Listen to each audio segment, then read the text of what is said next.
In the quiet mountain town of Cedar Falls, where snow blankets, modest homes and simple dreams, Jake Harlow clears sidewalks for a living while raising his son alone. Every winter, this widowed carpenter volunteers at the local community center, honoring his late wife's memory by helping children with disabilities find joy in the season's simple pleasures. When Jake spots a little girl in a wheelchair struggling to build a snowman, he doesn't hesitate to kneel in the snow beside her. Together with his son Max, they craft a lopsided masterpiece from slush and pine cones, filling the air with genuine laughter. What Jake doesn't know is that Rosie's mother, Wren, is watching from a distance, a billionaire tech mogul hiding her identity while searching for something money can't buy. As Charlotte begins volunteering at the center to get closer to the man who made her daughter smile, their worlds slowly intertwine through shared moments and unspoken understanding. But when her secret wealth threatens to destroy the fragile trust they've built, will love be enough to bridge the gap between two vastly different lives? Before we jump back in, tell us where you're tuning in from. And if this story touches you, make sure you're subscribed, because tomorrow I've saved something extra special for you. The alarm clock's gentle buzz pulled Jake Harlow from dreams of warmer days, though he'd grown accustomed to waking before it sounded. At 42, his body had developed its own rhythm, one that honored the quiet hours before Cedar Falls stirred to life. He reached across the empty expanse of his double bed, fingers brushing against the leather-bound journal on the nightstand, Sarah's teaching notes, filled with her careful observations about reaching children others might overlook. 3 years had passed since cancer claimed his wife, yet Jake still found himself reaching for her wisdom in these pages. Her handwriting, precise and caring, reminded him of the promise he'd made during her final days, to continue the work she'd started at the Pineview Community Center, helping children with disabilities discover their own unique gifts. The floorboards creaked their familiar morning song as Jake padded to the kitchen, where 10-year-old Max sat hunched over homework at their small wooden table. The boy's dark hair, so like his mother's, fell across his forehead as he worked through math problems with the quiet determination Jake admired. "Morning, kiddo," Jake said, ruffling his son's hair. "Finish that up and we'll grab some breakfast before I start my route." Max looked up with eyes that held wisdom beyond his years, a trait Jake both treasured and worried about. Children shouldn't have to grow up so fast, but loss had a way of accelerating maturity. "Dad, Mrs. Henderson called yesterday about the volunteer schedule. She said they got a new kid at the center." Jake poured coffee from the pot he'd programmed the night before, inhaling the rich aroma that helped chase away the mountain chill. Their small house, inherited from his grandfather, held decades of family history in its pine walls and stone foundation. Every creaking step, every drafty window told stories of simpler times when a carpenter's wages could support a family, and dreams didn't require disclaimers about practical limitations. "What kind of help does this new child need?" Jake asked, settling into the chair across from his son. The morning light filtered through frost-etched windows, casting geometric patterns across the worn linoleum floor. Max shrugged, but Jake caught the spark of interest in his eyes. The boy had inherited Sarah's gift for connecting with others, especially those who felt different or left out. "Mrs. Henderson said she's about 7, uses a wheelchair and doesn't talk much. Her mom just moved here from somewhere back east." The mention of a newcomer stirred Jake's curiosity. Cedar Falls wasn't the kind of place people moved to by accident. Nestled in a valley between two mountain ranges, the town attracted folks, seeking either escape from something or a return to something they'd lost. The permanent population hovered around 3,000, swelling slightly during ski season when the modest resort on Miller's Peak drew visitors who preferred authentic charm over manufactured luxury. Jake finished his coffee and gathered his winter gear from the hooks by the back door. His truck sat in the driveway, its blue paint faded, but its engine reliable, much like everything else in his carefully managed life. The sidewalk clearing business he'd built after Sarah's death provided steady, if modest, income, enough to cover their needs and leave a little for the occasional treat or unexpected expense. The town centre stretched along Main Street like a Norman Rockwell painting come to life. The hardware store, bakery and post office occupied buildings that had served the community for over a century, their facades weathered but dignified. Jake knew every crack in every sidewalk, every tree that dropped leaves in autumn, and every porch that accumulated snow in winter. His first stop was the Carlson place, where elderly Mrs. Carlson waited with a thermos of hot chocolate and gratitude that exceeded the modest fee he charged. She'd been Sarah's substitute grandmother, providing the kind of unconditional love that had helped shape his wife's generous heart. Now she extended that same affection to Jake and Max, understanding that grief was a journey best traveled with companions. "Jake, dear, there's talk around town about some wealthy woman renting the old Morrison cabin up on Elk Ridge," Mrs. Carlson said as he cleared her walkway. "Paid cash for a 6-month lease. Sight unseen. People are curious." Jake paused, in his shoveling, considering the information. The Morrison cabin sat isolated on 40 wooded acres, accessible only by a winding dirt road that became treacherous in winter. It had been vacant for years since old Tom Morrison passed, too remote for most renters despite its rustic charm. "Probably someone needing space to think," Jake replied, resuming his work. "Sometimes people come to the mountains to sort things out." Mrs. Carlson nodded knowingly. She'd lived long enough to recognize the signs of someone seeking refuge from life's complications. "Well, I suppose we'll know soon enough." Small towns have a way of revealing secrets, whether folks want them revealed or not. The morning continued with familiar stops and comfortable routines.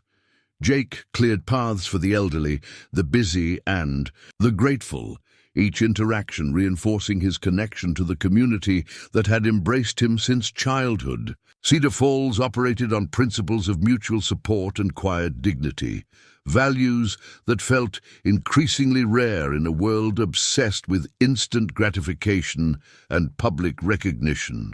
By noon, Jake had finished his route and headed to the community center, a converted gymnasium that served as the town's heart for activities serving all ages and abilities. Pineview had been Sarah's passion project, the place where she'd spent countless hours developing programs that recognized every child's potential.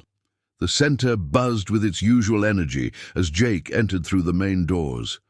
Children's artwork covered the walls, colorful expressions of joy and creativity that Sarah had insisted on displaying prominently. Mrs. Henderson, the center's director, greeted him with the warm smile of someone who genuinely loved her work.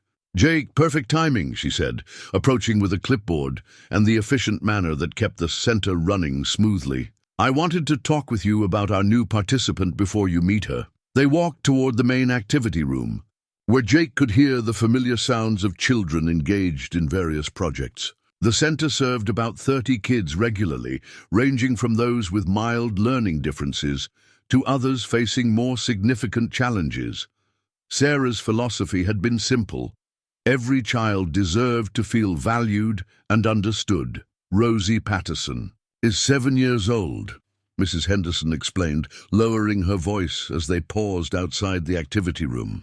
"She has cerebral palsy and uses a communication device, though she's been hesitant to engage much since arriving.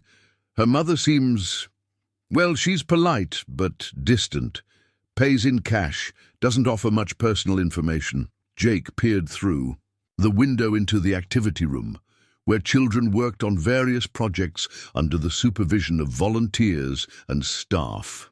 In the far corner, he spotted a small girl in a purple wheelchair, her dark hair falling in gentle waves around a face that held both intelligence and uncertainty. She watched the other children with interest, but remained physically separated, as if unsure whether she belonged. "What does she respond to?" Jake asked, his carpenter's mind already assessing how to build a bridge to this isolated child. "Movement, It seems, when the music therapy starts, her whole face lights up, and she loves being outside, even in the cold. Her mother mentioned she's always been drawn to nature. Jake nodded, remembering Sarah's notes about kinesthetic learners and children who processed the world through sensory experiences rather than verbal communication. Some of his most rewarding moments at the center had come from discovering the unique key that unlocked each child's engagement. "I'll spend some time with her this afternoon," Jake said. "See if we can find some common ground." The afternoon session began with Jake's usual approach. No pressure, no forced interaction, just presence and availability. He set up a simple woodworking station near where Rosie sat, beginning a project that would create something beautiful from rough materials. His hands moved with practiced skill, shaping and smoothing while maintaining an awareness of the little girl's attention. After 20 minutes, Rosie maneuvered her wheelchair closer, drawn by the rhythmic sounds of Jake's work. He acknowledged her presence with a gentle smile, but continued his task, allowing her to observe without feeling obligated to participate. "Making a bird feeder," he said quietly, not looking up from his work. "The chickadees around here get pretty hungry when the snow gets deep." Rosie's communication device, a tablet mounted on her wheelchair's arm, remained silent, but Jake noticed her eyes following every movement of his hands. When he held up a piece of pine, she reached out tentatively to touch its smooth surface.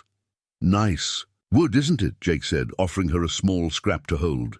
"My grandfather taught me that every piece of wood has its own personality. You just have to pay attention to find it." For the first time since arriving at the center, Rosie smiled, a genuine expression of delight that transformed her entire face. In that moment, Jake glimpsed the spirited child hiding behind uncertainty and recognized a kindred spirit who understood the value of quiet connection. As the afternoon wound down, Jake helped clean up the activity room while keeping one eye on Rosie, who had remained near his workstation. When her mother arrived for pickup, he got his first glimpse of the mysterious newcomer who had rented the Morrison cabin. Charlotte Patterson was striking in an understated way, her auburn hair pulled back in a simple ponytail, and her clothes expensive but deliberately casual. She moved with the controlled grace of someone accustomed to being watched, yet her eyes held a wariness that suggested recent wounds. When she looked at her daughter, however, that guardedness dissolved into pure maternal love. "How was your afternoon, sweetheart?" Charlotte asked, kneeling beside Rosie's wheelchair. Rosie's fingers moved across her communication device, producing a synthesized voice that said, "Made bird feeder with Jake." Charlotte's gaze shifted to Jake, and he saw surprise followed by something deeper, gratitude mixed with uncertainty, as if kindness from strangers both touched and worried her. "Thank you," she said simply, but Jake heard volumes in those two words. As mother and daughter left the center together, Jake felt the familiar tug of purpose that had sustained him through his darkest days after Sarah's death. Somewhere in this quiet exchange, in the touch of a child's hand on smooth wood and a mother's grateful glance, lay the seeds of something meaningful. He couldn't know, as he locked up the center and headed home to Max, that Charlotte Patterson sat in her rental car for a full 5 minutes, watching him through the window and wondering when she'd last encountered someone who seemed genuinely unaware of what she represented in the world beyond Cedar Falls. For the first time in years, she'd been seen simply as Rosie's mother, nothing more, nothing less. The evening settled over Cedar Falls with the peaceful quiet of a town that understood its own rhythm. Jake and Max shared dinner at their small table, discussing the day's events with the easy conversation of two people who had learned to find joy in simple moments. Outside, snow began to fall again, adding another layer to the blanket that would soon bring children to the center's doorstep, eager for the kind of magic that happened when caring adults paid attention to what mattered most. In her cabin on Elk Ridge, Charlotte tucked Rosie into bed and listened to her daughter's excited recounting of the afternoon's activities. For the first time since arriving in Cedar Falls, Rosie seemed genuinely happy, a development that both thrilled and terrified Charlotte in equal measure. Happiness made people vulnerable, and vulnerability was a luxury she'd learned to avoid, at considerable cost. But as she watched her daughter sleep peacefully for the first time in months, Charlotte found herself wondering if some risks might be worth taking after all. The next afternoon brought the kind of crystalline winter day that made Cedar Falls look like a snow globe brought to life. Jake arrived at the community center early, carrying a bag of tools and materials for the bird feeder project he'd started. With Rosie, the morning's fresh snowfall had transformed the landscape into something magical, and he hoped to capture that sense of wonder in his work with the children. Rosie was already there when he entered, positioned near the large windows that overlooked the center's small playground. Her communication device sat ready on her wheelchair's tray, but she seemed content to simply watch the snow drift down in lazy spirals. Jake noticed she'd dressed warmly today, as if hoping for outdoor time despite the cold. "Beautiful day for building something special," Jake said, settling his tools on the nearby table. "What do you think, Rosie? Should we work inside or brave the snow?" Her face lit up at the suggestion of going outside, and her fingers moved quickly across the tablet's screen. "Outside!" the synthesized voice announced with unmistakable enthusiasm. Jake chuckled, recognizing a kindred spirit who understood that some of life's best moments happened beyond walls and schedules. "Outside it is. But first, let's finish our feeder so the birds have something to look forward to." As they worked together, Jake found himself studying Rosie's methods of communication. Beyond the tablet, she expressed herself through facial expressions, gestures, and a kind of focused attention that spoke volumes about her intelligence and curiosity. Sarah's journal had been filled with observations about non-verbal children, noting how they often possessed remarkable abilities to read emotional nuances others missed. "You know what I think?" Jake said, holding up the nearly completed bird feeder. "I think you see things other people don't notice.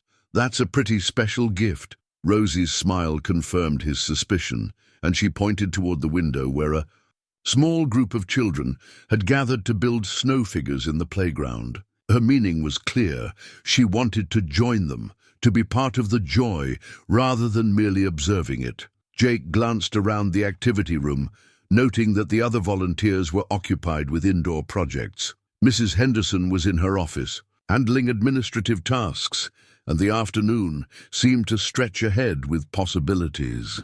"Want to help me clear a path out there? Make it easier for everyone to build snowmen?" The transformation in Rosie was immediate and profound. Her entire body seemed to vibrate with excitement as Jake bundled her into winter gear and maneuvered her wheelchair toward the door. The center's ramp made outdoor access possible, though the fresh snow would require some creative navigation. Outside, the cold air carried the pristine scent of new snow and pine trees, while the silence held that particular quality unique to winter afternoons when the world seemed wrapped in cotton. Jake began clearing a path from the ramp to the playground area, his shovel cutting through the 6 inches of powder that had fallen overnight. Rosie watched his progress with intense interest, and when Jake paused to rest, she pointed toward a relatively flat area near a large pine tree where the snow looked perfect for building. Her communication device produced the words, "There, build there." "Good eye," Jake said, recognizing the spot's potential. "That's protected from the wind, and the tree will give us some nice shade once spring comes. The birds will feel safe feeding. There." As Jake cleared the designated area, more children began to notice the outdoor activity. Max arrived with his after-school group, immediately gravitating toward his father and the new girl he'd heard about. Other children followed, drawn by the promise of snow play and the gentle authority Jake represented. "This is Rosie," Jake said, introducing her to the gathering group. "She's helping me design the perfect spot for our bird feeder." Max, with the social ease that often surprised adults, immediately engaged Rosie in conversation through her tablet, asking about her favorite birds, and whether she'd ever built a snowman. Her responses, delivered through the synthesized voice, sparked genuine interest rather than awkward curiosity. "I never built one," her device announced. "Want to try?" And there it was. The moment that would change everything, though Jake couldn't know it yet. What began as a simple offer to help a child experience something new would ripple outward in ways none of them could anticipate. "Then let's build the best snowman Cedar Falls has ever seen," Jake declared, earning cheers from the gathered children. What followed was an hour of pure magic, the kind that reminded Jake why Sarah had devoted her life to creating moments of inclusion and joy. The children worked together with the unconscious cooperation of a well-rehearsed team, each contributing according to their abilities while accommodating Rosie's participation. Max proved to be an excellent collaborator, intuitively understanding how to position snowballs so Rosie could reach them from her chair.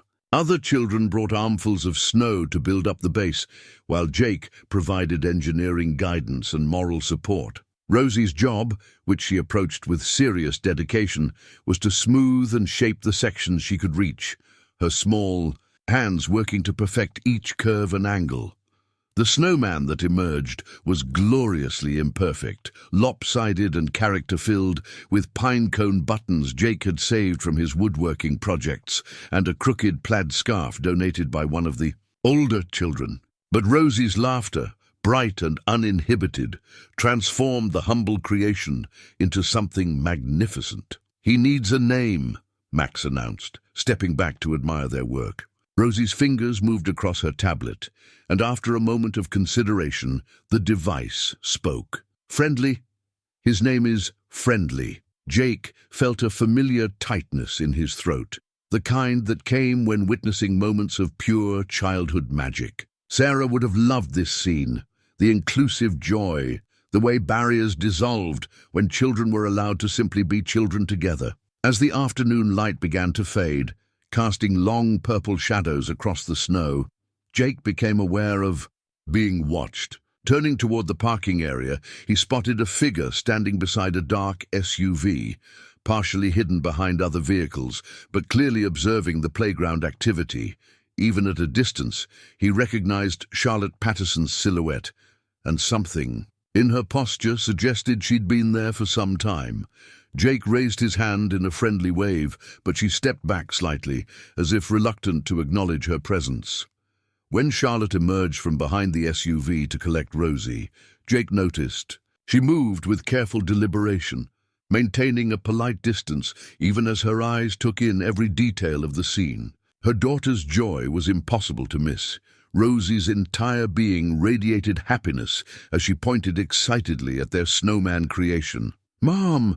Look, we built Friendly," Rosie's tablet announced as Charlotte approached.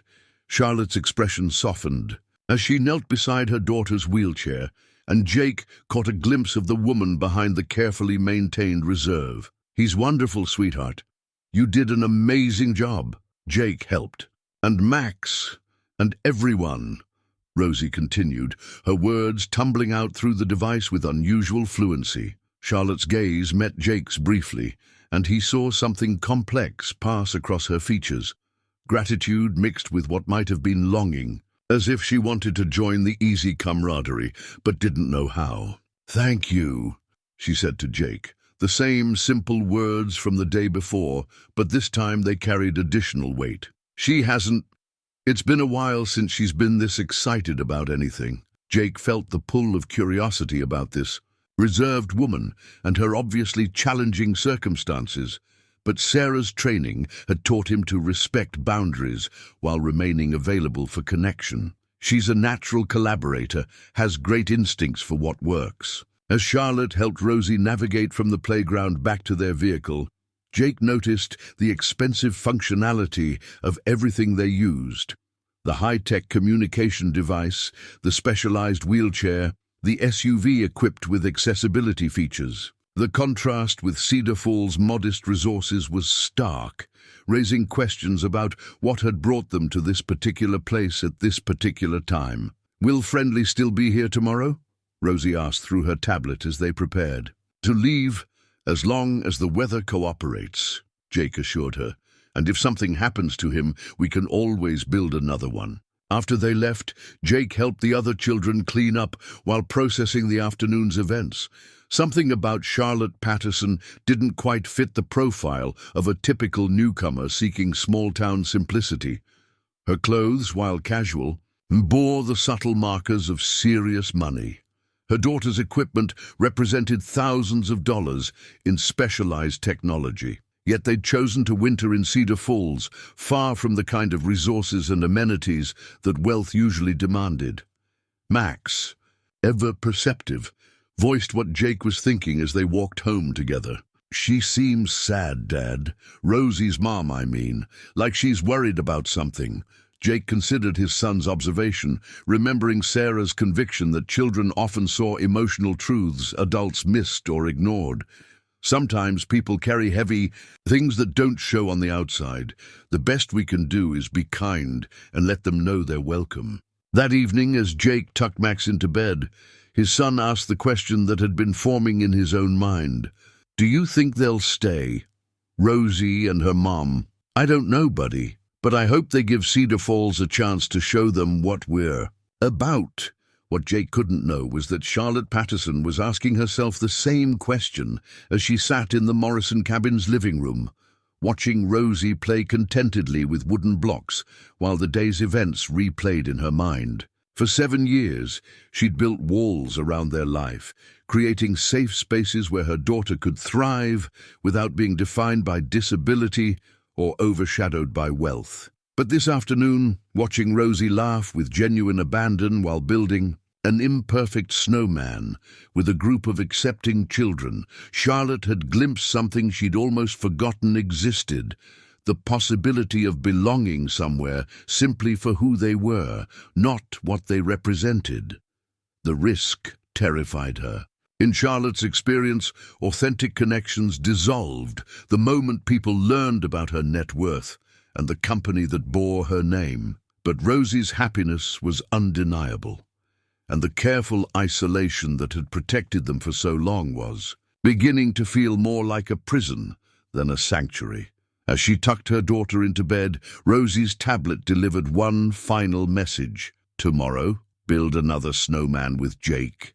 Charlotte kissed her daughter's forehead, tasting the salt of unexpected tears. "We'll see, sweetheart, we'll see." Outside, snow continued to fall on Friendly the snowman, who stood guard over the playground like a lopsided sentinel, protecting dreams that had taken root in the most unlikely soil. In a few hours, Jake would begin his morning route, clearing paths for his neighbors with the same quiet dedication that had made him a fixture in Rosie's rapidly expanding world.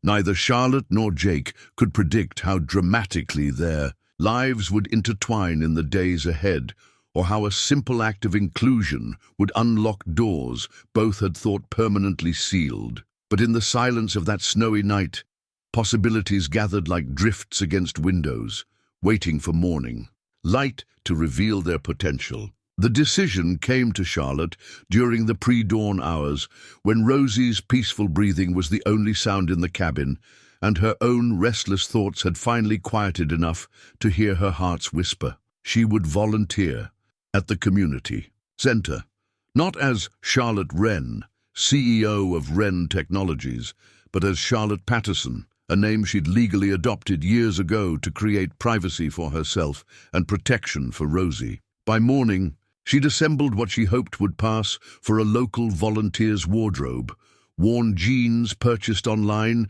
and delivered overnight, flannel shirts in muted colors, and sturdy boots that looked appropriately lived in despite their recent purchase. The transformation felt both liberating and terrifying, like shedding a skin that had grown uncomfortably tight. "We're going to the center early today," she told Rosie over breakfast. "I thought I might help out while you play." Rosie's response was immediate and enthusiastic, her tablet producing rapid-fire words. "With Jake?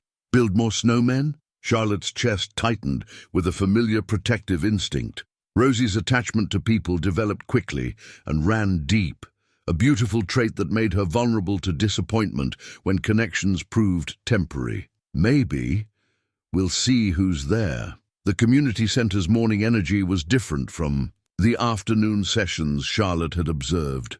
Volunteers arrived with coffee cups and easy familiarity, settling into routines that spoke of long-standing commitment rather than casual participation. Charlotte lingered in the parking lot, second-guessing her decision until Rosie's excitement propelled her forward. Mrs. Henderson greeted them at the entrance with the efficient warmth of someone accustomed to managing volunteers and participants with equal care. "Charlotte, how nice to see you.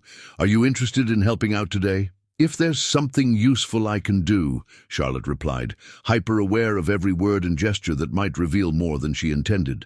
"I have some free time while Rosie's here." "Wonderful. We can always use an extra pair of hands." Mrs. Henderson's smile was genuine, holding no trace of the calculation Charlotte had learned to expect from people seeking advantage. "Jake's setting up for a woodworking session this morning. Perhaps you could assist with that." Charlotte's pulse quickened at the mention of Jake's name, though she told herself it was simple nervousness about maintaining her cover story. "I don't know much about woodworking." "Perfect," Mrs. Henderson said with a laugh. "Most of our volunteers learn on the job.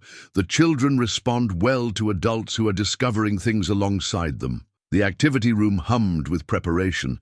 As Charlotte entered, Jake stood at a corner table, arranging tools and wood scraps with the methodical care of someone who understood the importance of safety around curious children. He looked up as she approached, his face registering surprise, followed by something warmer. "Charlotte, right, Rosie's mom." His smile was easy, unguarded. "Mrs. Henderson said you might lend a hand today, if I won't be in the way." Charlotte felt the stiffness in her own voice, years of professional caution making casual interaction. "You feel like a foreign language." "Never in the way," Jake assured her, moving to make room at the table. "I was just setting up for a simple project, bird houses. Nothing too complicated, but the kids love having something to take home." Charlotte studied the materials spread across the table. Pre-cut wooden pieces, child-safe glue, sandpaper, and an assortment of decorating supplies. Everything was organized with obvious forethought, reflecting a teaching philosophy that valued both creativity and safety. "What would you like me to do?" she asked, surprised by how much she wanted to contribute meaningfully, rather than simply occupy space. Jake handed her a piece of sandpaper. "Help me smooth these edges." Kids this age need everything rounded and safe, but they also need to feel like they're doing real work. As they worked side by side, Charlotte found herself studying Jake's hands, calloused and competent, moving with the confidence of someone who'd spent years shaping raw materials into useful things. There was something deeply appealing about that kind of practical skill, so different from her own world of algorithms and market projections. "Have you lived in Cedar Falls long?" she asked, hoping the question sounded like casual conversation, rather than reconnaissance. "All my life, except for a few years in Denver after high school." Jake's answer came easily, without the guarded quality Charlotte recognized in her own responses to personal questions. "My wife convinced me to come back when we got married. She said this was the kind of place where you could really make a difference." The mention of his wife created a small, unexpected pang in Charlotte's chest. "She sounds wise." She was. Jake's voice softened. "Sarah taught at the elementary school and spent her free time here, working with kids who needed extra support. After she died, continuing her work felt like the most meaningful way to honor her memory." Charlotte felt the weight of his loss, recognizing the particular quality of grief that came from loving deeply and losing completely. "I'm sorry. That must have been incredibly difficult." It was. Still is some days. Jake's honesty was refreshing, after years of carefully modulated corporate sympathy. "But Max and I learned to find purpose in the difficult parts.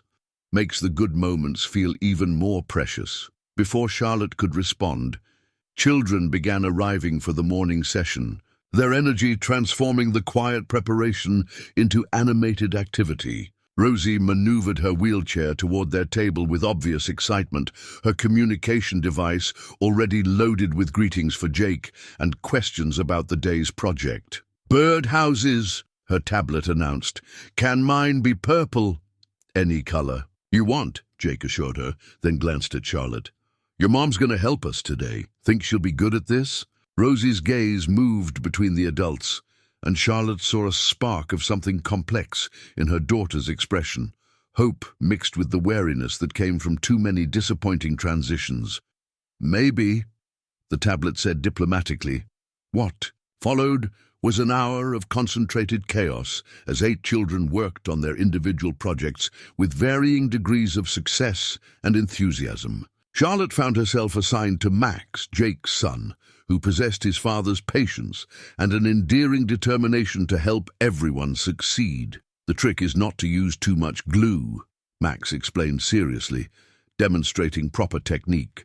"Dad says if you can see the glue, you're using too much." Charlotte watched Max work, noting the care he took with each step and the way he naturally adapted his explanations for children with different learning styles. At 10 years old, he already possessed the kind of emotional intelligence that many adults never developed. "You're very good at this," Charlotte told him. "Do you want to be a teacher like your mom was?" Max considered the question with the gravity of someone who understood that words had weight. "Maybe. Or maybe a carpenter like Dad. I like making things that help people." The simplicity and wisdom of his answer struck Charlotte deeply. In her world, children Max's age were already being groomed for competitive advantages, their natural interests shaped by parental ambitions and market calculations. This boy spoke of helping people as if it were the most natural aspiration in the world. Across the table, Jake worked with Rosie on her purple birdhouse, their heads bent together. As they discussed proper sanding technique, Charlotte watched her daughter's face, noting the relaxed concentration that had become increasingly rare since their move to Cedar Falls. Here, Rosie was simply another child working on a project, neither pitied for her disabilities nor elevated for her unusual intelligence. "She's really happy here," Max observed, following Charlotte's gaze. "Yes, she is." Charlotte felt the familiar tightness in her throat. "That means everything to me."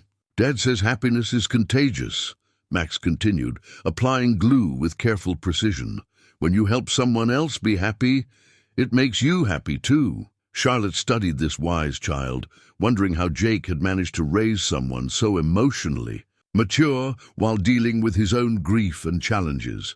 The contrast with her own parenting, careful, protective, focused on shielding Rosie from disappointment, was stark and humbling. As the session wound down, children began cleaning up their work areas with the practiced efficiency of those accustomed to shared responsibility. Charlotte helped gather scattered supplies, hyper-aware of every interaction and comment that might reveal something about her background. "Charlotte, could you help me carry these to the storage room?"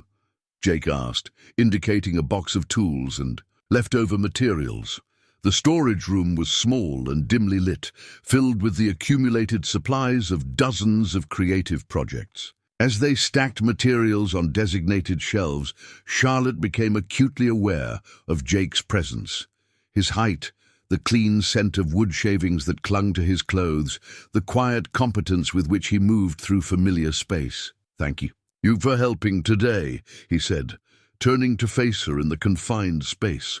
"The kids respond well to new faces, but they're especially drawn to people who genuinely care." Charlotte met his gaze, surprised by the directness she found there. In her professional life, eye contact was strategic, calculated to convey specific messages. Jake's attention felt different, curious rather than calculating, interested in understanding rather than gaining advantage. "I enjoyed it more than I expected," she admitted, the truth slipping out before caution could intervene. "Most people do. There's something about working with your hands, creating something useful. It grounds you in ways that matter." Standing close enough to see the flecks of gold in his brown eyes, Charlotte felt a stirring she hadn't experienced in years. Not the careful attraction she'd learned to manage in professional settings, but something more fundamental and dangerous. This man, with his calloused hands and generous heart, represented everything her carefully constructed life had taught her to avoid.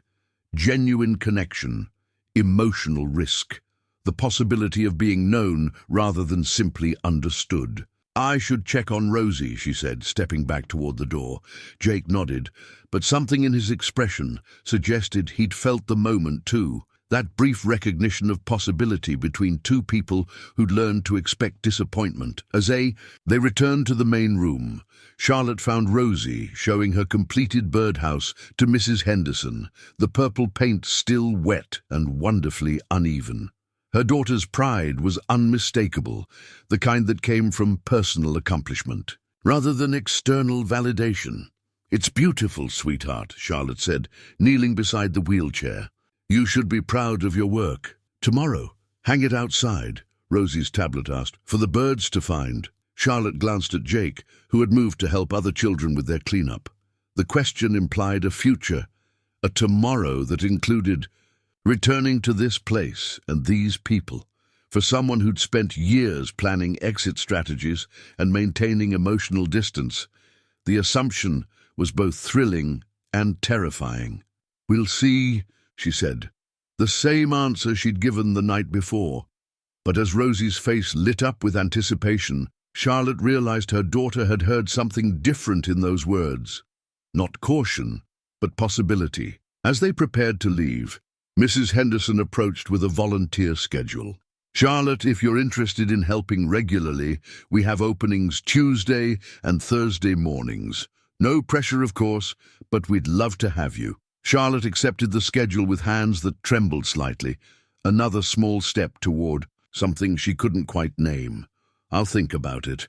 But even as she said the words, she knew her decision was already made. Rosie's happiness, the warmth of genuine community, and the way Jake looked at her as if she was simply Charlotte Patterson, volunteer, rather than Charlotte Wren, CEO. These things had taken root in places she'd thought were permanently closed. Walking to their SUV, with Rosie chattering excitedly about the day's adventures, Charlotte caught sight of her reflection in the center's windows. The woman, looking back, wore flannel and worn jeans, her hair pulled back in a simple ponytail, her face more relaxed than it had been in months.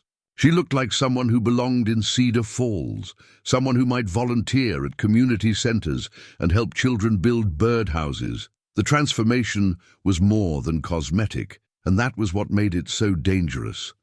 Because the longer she stayed, the harder it would become to remember why she'd learned to keep people at a distance in the first place. By Thursday morning, Charlotte had established what felt like a routine. Coffee at dawn while Rosie slept, followed by careful preparation for her volunteer role. The flannel shirts were becoming more comfortable, and she'd even ventured into Murphy's General Store to buy local coffee, enduring the friendly curiosity of long-time residents who were naturally interested in newcomers. "You're settling in well," Mrs. Henderson observed, as Charlotte arranged art supplies for the morning's activity. "Rosie seems much more engaged since you started helping." Charlotte glanced toward the corner where her daughter worked on a puzzle. With Max, their heads bent together in concentration, the sight filled her with a complex mixture of joy and anxiety. Rosie's happiness was undeniable, but happiness made people vulnerable to loss, and Charlotte had spent years protecting them, both from that particular pain.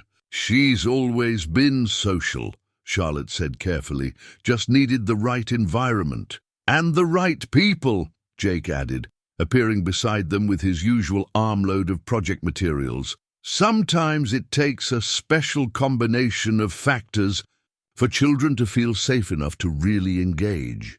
Charlotte felt the familiar flutter of awareness that seemed to accompany Jake's presence. 3 volunteer sessions had taught her to recognize the signs. The way her pulse quickened when he entered a room, the heightened attention she paid to his words, the careful management required to maintain appropriate boundaries. "What's today's in project?" she asked, focusing on the practical to avoid dwelling on the personal. Jake spread out a collection of items on the table: colored paper, scissors, markers, and what appeared to be a hand-drawn map. Max has been working on something special, a guide to all the best places in Cedar Falls. He thought the other kids might like to know about the hidden treasures in their own town. Max looked up from his puzzle, his face lighting up with the enthusiasm of someone sharing a beloved discovery. There's so many cool places people don't know about, like the old mining trail that goes up to Eagle's Point, or the place by Miller's Creek where you can find the best skipping stones. Charlotte studied the map, noting the careful details and loving annotations that marked locations throughout the town. Every landmark was accompanied by notes about what made it special: best place to see stars, where Dad proposed to Mom, secret swimming hole, cold but fun. "This is incredible work," Charlotte said, meaning it. "You've really captured the personality of the town." Max beamed at the praise, then turned to Rosie with the generous spirit that seemed to characterize his approach to everything. "Want to help me make copies? You know about places I might have missed." Rosie's response was immediate and enthusiastic, her tablet producing a stream of suggestions about locations she'd discovered during their exploratory drives around the area. Charlotte watched the exchange with growing amazement. Her daughter, who had always been cautious about new friendships, was opening up to this boy with remarkable trust. As the morning progressed, Charlotte found herself working alongside Jake to help the children create their own personalized maps of Cedar Falls. The project required moving around the room, consulting with different groups, and providing guidance that felt more like collaboration than instruction. "You're a natural at this," Jake observed during a quiet moment as they prepared additional supplies. "Have you worked with children before?" The question, innocent enough, sent a familiar spike of anxiety through Charlotte's chest. In her real life, she'd served on the boards of several children's charities, had even funded a wing of the Children's Hospital in Seattle. But Charlotte Patterson, the identity she'd crafted for Cedar Falls, wouldn't have that kind of background. "Some," she said vaguely. "I enjoy seeing how they think about the world. Their perspective is so much more honest than most adults manage." Jake nodded thoughtfully. "Sarah used to say that children haven't learned to complicate simple truths yet. They see what's there instead of what they think should be there." The mention of his late wife created that familiar pang in Charlotte's chest. Part sympathy for his loss, part something more complex that she didn't want to examine too closely. "She sounds like she understood something important about teaching." "She understood something important about people," Jake corrected gently. "That everyone has value, everyone has something to contribute, and most problems come from forgetting those basic facts." Charlotte absorbed this philosophy, struck by how different it was from her own learned approach to human nature. In her professional world, people were assets or liabilities, allies or competitors. The idea that everyone possessed inherent worth, regardless of their utility, was both appealing and naive, or so she'd trained herself to believe. "Charlotte, look." Rosie's excited voice through her tablet drew their attention to the corner where she and Max had been working. They'd created an elaborate addition to Max's original map, detailing the area around the Morrison cabin where Charlotte and Rosie were staying. "Secret waterfall," Rosie's device announced as she pointed to a location marked with careful stars. "Found it yesterday. Very pretty." Charlotte's breath caught as she recognized the location. A small cascade that tumbled down the rocks behind their cabin, visible from Rosie's bedroom window, but not marked on any official trail maps. Her daughter had been exploring more than Charlotte realized, finding beauty in places Charlotte hadn't even noticed. "That's the old Miller property," Jake said, studying the addition with interest. "I haven't been back there in years. Is it easy to access?" "If you know where to look," Charlotte found herself saying, then felt a flutter of panic at having revealed more familiarity with the area than a recent arrival should possess. But Jake's attention was focused on the map rather than her slip, and he moved on without apparent suspicion. "We should add it to the official tour," he told Max. "Hidden waterfalls are exactly the kind of thing that makes exploring worthwhile." As the session continued, Charlotte noticed how naturally the children gravitated toward both Jake and Max, seeking their input and approval with the unconscious trust that spoke of consistent kindness.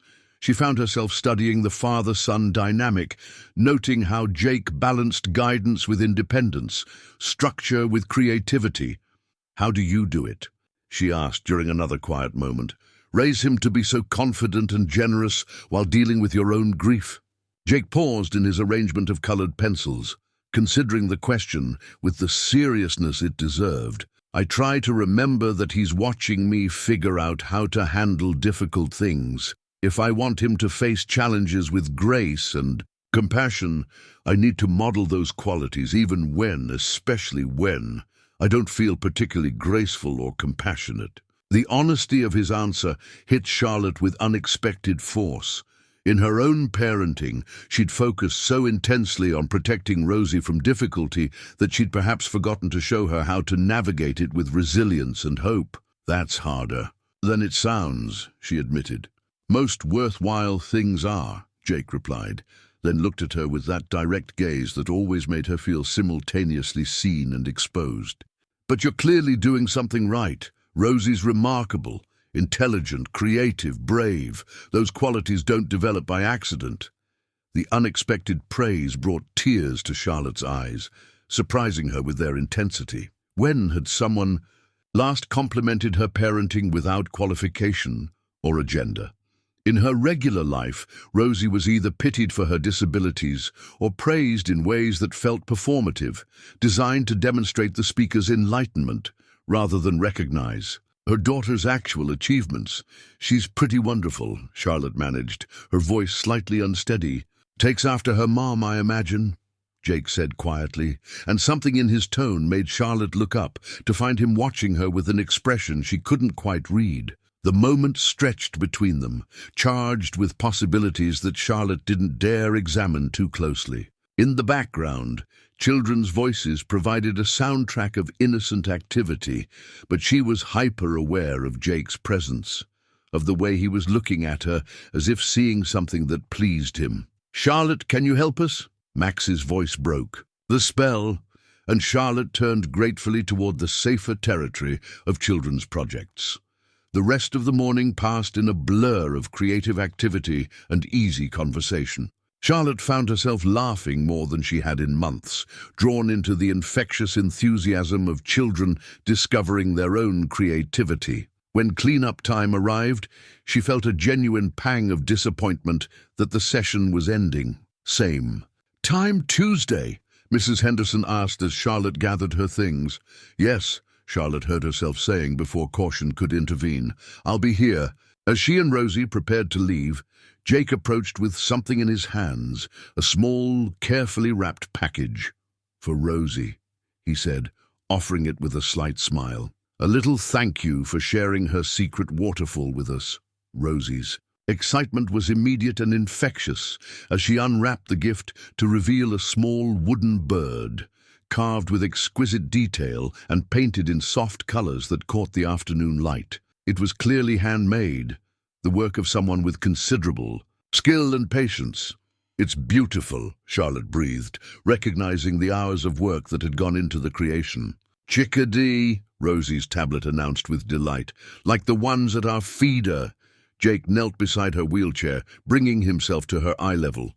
"I thought you might like having a bird that could visit you indoors, especially when the weather's too cold for the real ones to be out." The gesture was so thoughtful, so perfectly tailored to Rosie's interests and needs, that Charlotte felt her carefully maintained emotional walls crack slightly. This man, who barely knew them, had spent his evening creating something beautiful for her daughter simply because he'd noticed what brought her joy.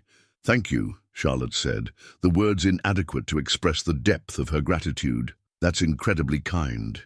Jake stood, his eyes meeting hers again with that direct honesty that always took her breath away. "Kindness isn't kindness if it's calculated," he said simply. "It's just investment with better marketing." The comment, clearly meant as gentle wisdom, hit Charlotte like a physical blow. How much of her own charitable work had been exactly that, investment with better marketing?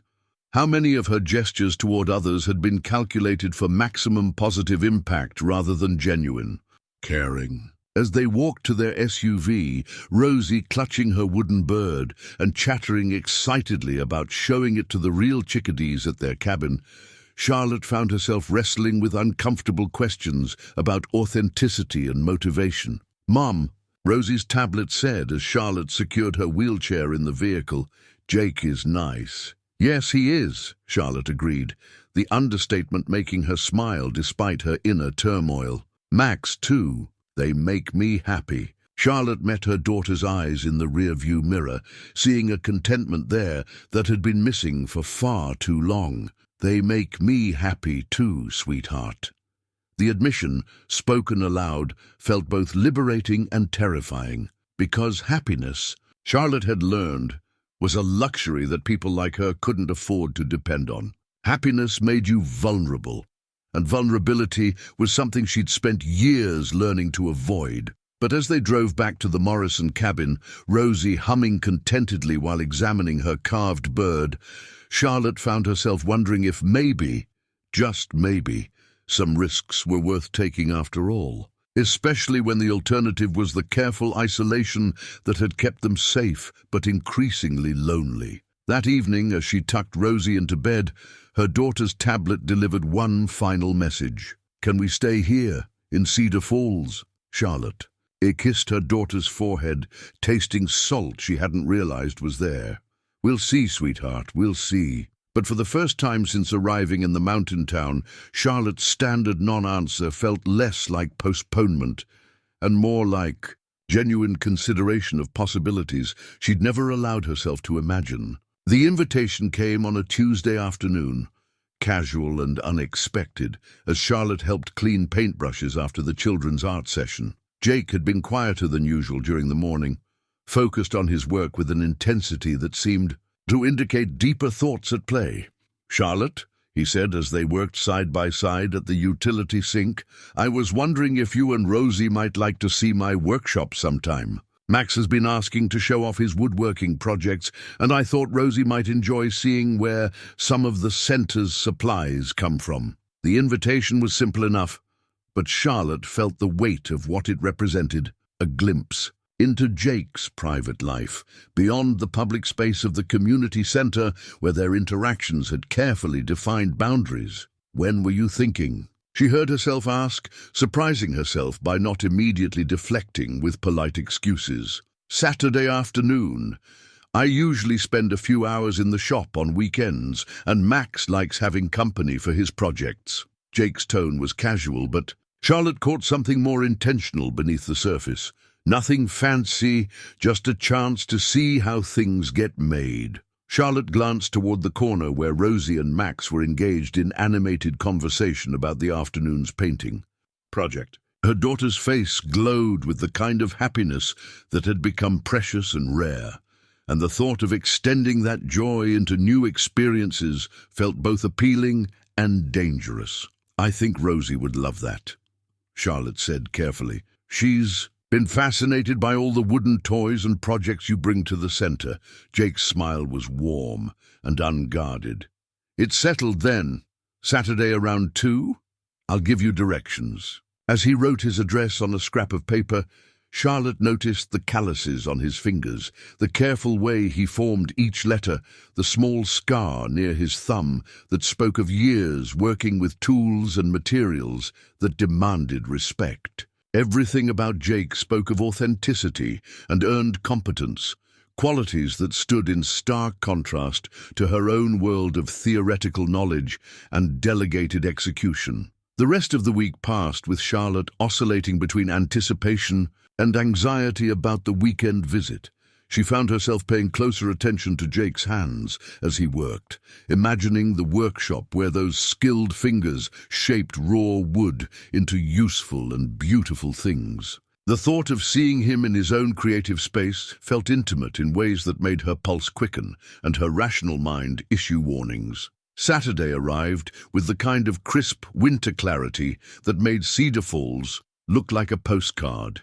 Charlotte, dressed carefully in her volunteer clothes, then spent an embarrassing amount of time second-guessing her choices. The woman looking back from the mirror seemed caught between identities, not quite Charlotte Wren, CEO, but not entirely convincing as Charlotte Patterson, local volunteer either. Jake's house sat on a quiet street lined with mature pines, a modest two-story structure that spoke of solid construction and careful maintenance. The front yard held the remnants of ambitious snow forts, and Charlotte could see evidence of Max's outdoor adventures in the sleds and snow tools arranged on the covered porch. Jake answered the door wearing work clothes dusted with sawdust, his hair slightly mussed, and his eyes bright with the satisfaction of someone engaged in meaningful work.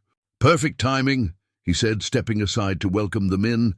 "Max has been preparing for your visit all morning." The interior of Jake's home reflected the same practical warmth as its owner, furnished with handmade pieces that showed both skill and use, decorated with Max's artwork and family photographs that spoke of lives lived with intention rather than display. Charlotte found herself studying the details: hand-carved picture frames, a dining table that bore the gentle scars of family meals, built-in shelves lined with books that looked actually read rather than merely collected. "Dad's workshop is in the back," Max announced, appearing with Rosie's winter coat and the kind of excitement that suggested this tour had been carefully planned. "He made most of the furniture in our house and all the wooden toys at the center." As they made their way through the house, Charlotte caught glimpses of Jake's life beyond their shared volunteer work. Coffee mugs in the sink that spoke of quiet morning routines, a partially completed jigsaw puzzle on the coffee table. Family. Photos that included a woman with gentle eyes and Max's smile. Sarah, she realized, seeing Jake's late wife for the first time. The workshop occupied a converted garage, its space transformed into a craftsman's haven that took Charlotte's breath away. Tools hung in careful organization along the walls, their handles worn smooth by years of use. Works in progress occupied various stations: a rocking chair in the early stages of construction, a set of children's blocks being sanded to silk smoothness, and what appeared to be a dollhouse of remarkable complexity and detail. "This is incredible," Charlotte said, meaning it completely. The space radiated competence and creativity, the kind of authentic skill that created useful beauty from raw materials. Jake's pleasure at her appreciation was evident and endearing. "Started with a few hand tools and a folding table," he said, running his hand along the edge of a workbench that looked like it had been crafted with museum-quality attention to detail. "Built it up over the years, as projects demanded more capabilities." Max immediately launched into tour guide mode, showing Rosie the various stations and explaining their functions with the enthusiasm of someone who'd grown up understanding the magic of creation. Rosie's fascination was immediate and complete, her communication device producing a stream of questions about processes and purposes. "What's this one?" her tablet asked, indicating the elaborate dollhouse. Jake's expression grew soft with memory. "A project I started for Max when he was younger. Sarah designed it, actually. Drew up plans based on houses from children's books she loved. I've been working on it off and on for years." Charlotte studied the dollhouse more closely, noting the intricate details that spoke of hundreds of hours of patient work. Hand-carved shingles, tiny working doors, miniature furniture that was itself a masterwork of scaled craftsmanship. It was clearly a labor of love, the kind of project that transcended mere function to become art. "It's beautiful," she said softly. "The level of detail is extraordinary." Sarah always said the details were what made something special. Jake replied, his voice carrying the gentle sadness that seemed to accompany his memories of his wife. She believed that putting love into the small things was what made them meaningful. Charlotte felt a pang of something complex. Partly admiration for the woman who had clearly been well loved, partly something that might have been envy for the kind of partnership that could inspire such devoted tribute. In her own relationships, grand gestures had been common, but this kind of patient, daily attention to detail had been rare. "Can I try?" Rosie's tablet asked, indicating the sandpaper and a small piece of wood Jake had set aside for demonstration. "Of course," Jake said, kneeling beside her wheelchair to show her proper technique. "The secret is to let the sandpaper do the work. Just gentle, steady pressure, always moving with the grain of the wood." Charlotte watched her daughter's face as she worked, noting the intense concentration and genuine pleasure Rosie found in the simple task of smoothing rough wood into silk. There was something deeply satisfying about the process, she realized. The immediate feedback of tactile improvement, the way patient effort produced visible results. "Your turn," Jake said to Charlotte, offering her a piece of sandpaper and a block of pine. "See what you think." Charlotte accepted the materials with slight trepidation, hyper-aware of Jake's proximity as he adjusted her grip and demonstrated proper technique. His hands covered hers briefly, calloused and warm, and she felt a jolt of awareness that had nothing to do with woodworking and everything to do with the man guiding her movements. "Like this," he said softly, his voice close to her ear. "Feel how the wood responds to consistent pressure. You're not fighting it, you're helping it become what it wants to be." The metaphor felt loaded with meaning beyond its literal application, and Charlotte found herself wondering if Jake was aware of the parallel between working with wood and working with people, the way patience and consistent attention could help both reach their potential. As the afternoon progressed, Charlotte found herself drawn deeper into the meditative rhythm of the work. Max showed Rosie how to sort screws by size, while Jake guided Charlotte through the process of assembling a simple bird feeder, their shoulders occasionally brushing as he demonstrated techniques or corrected her grip. "You're a natural at this," Jake observed, as Charlotte successfully completed a joint that had given her trouble earlier. "Most people rush the process, but you're learning to trust the tools and materials." The praise warmed Charlotte in ways that professional accolades never had, perhaps because it was based on immediate observation rather than calculated recognition. Here, her success was measured by the quality of her work and her willingness to learn, not by her net worth or corporate achievements. "It's surprisingly satisfying," she admitted, studying the bird feeder taking shape under her hands. "There's something appealing about creating something useful with your own effort." Jake nodded, understanding, lighting his eyes. "Sarah used to say that working with your hands connects you to something fundamental about being human.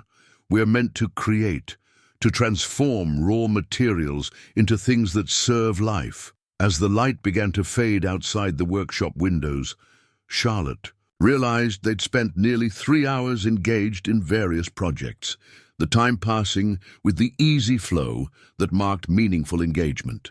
Rosie had successfully sanded several pieces to smoothness. Max had continued work on a wooden puzzle he was making as a gift, and Charlotte had completed her first woodworking project with pride that surprised her with its intensity. "Thank you for sharing this with us," Charlotte said as they prepared to leave, her bird feeder wrapped carefully for transport. "This has been really special." Jake's smile was warm and genuine. "Thank you for being interested. It means a lot to have. People appreciate the work, especially when they're willing to try it themselves." As they gathered their coats and prepared for the short walk back to Charlotte's SUV, Max appeared with a small wooden object in his hands, a simple but elegant bookmark carved from what looked like cherry wood. "For you," he said, offering it to Charlotte with the shy pride of someone giving their first handmade gift. "Dad helped me with the sanding, but I did the carving myself." Charlotte accepted the bookmark with hands that trembled slightly, moved by the thoughtfulness of the gesture and the skill evident in its execution. The wood was smooth as silk, carved with a simple but elegant pattern that spoke of patient work and generous intent. "Max, this is beautiful," she said, her voice slightly unsteady. "I'll treasure it." The boy's pleased smile was reward enough, but Charlotte found herself looking at Jake over Max's head, seeing in his expression the same warmth and approval that his son's gesture had clearly earned. As they drove back to the Morrison cabin, Rosie chattering excitedly about the day's discoveries, while examining her own small, wooden keepsake, Charlotte felt the weight of choices beginning to press against her carefully maintained boundaries. This afternoon had offered a glimpse of a different kind of life, one where value was measured by skill and kindness rather than wealth and achievement, where satisfaction came from creating rather than acquiring. The problem was that the more time she spent in Jake's world, the more her own began to feel like an elaborate performance from which she'd forgotten how to step down. And the longer she maintained her deception, the more painful the eventual revelation would become. That night, as she tucked Rosie into bed, her daughter's tablet delivered a message that made Charlotte's chest tighten with both love and apprehension. "Best day ever. Want to learn more woodworking with Jake?" Charlotte kissed her daughter's forehead, inhaling the scent of wood shavings that still clung to her hair. "I'm glad you had fun, sweetheart." But as she turned off the lights and made her way to her own room, Charlotte found herself staring at Max's handmade bookmark and wondering how long she could continue living a lie that was beginning to feel more like the truth than the life she'd left behind. The shift happened gradually, so subtly that Charlotte almost missed it.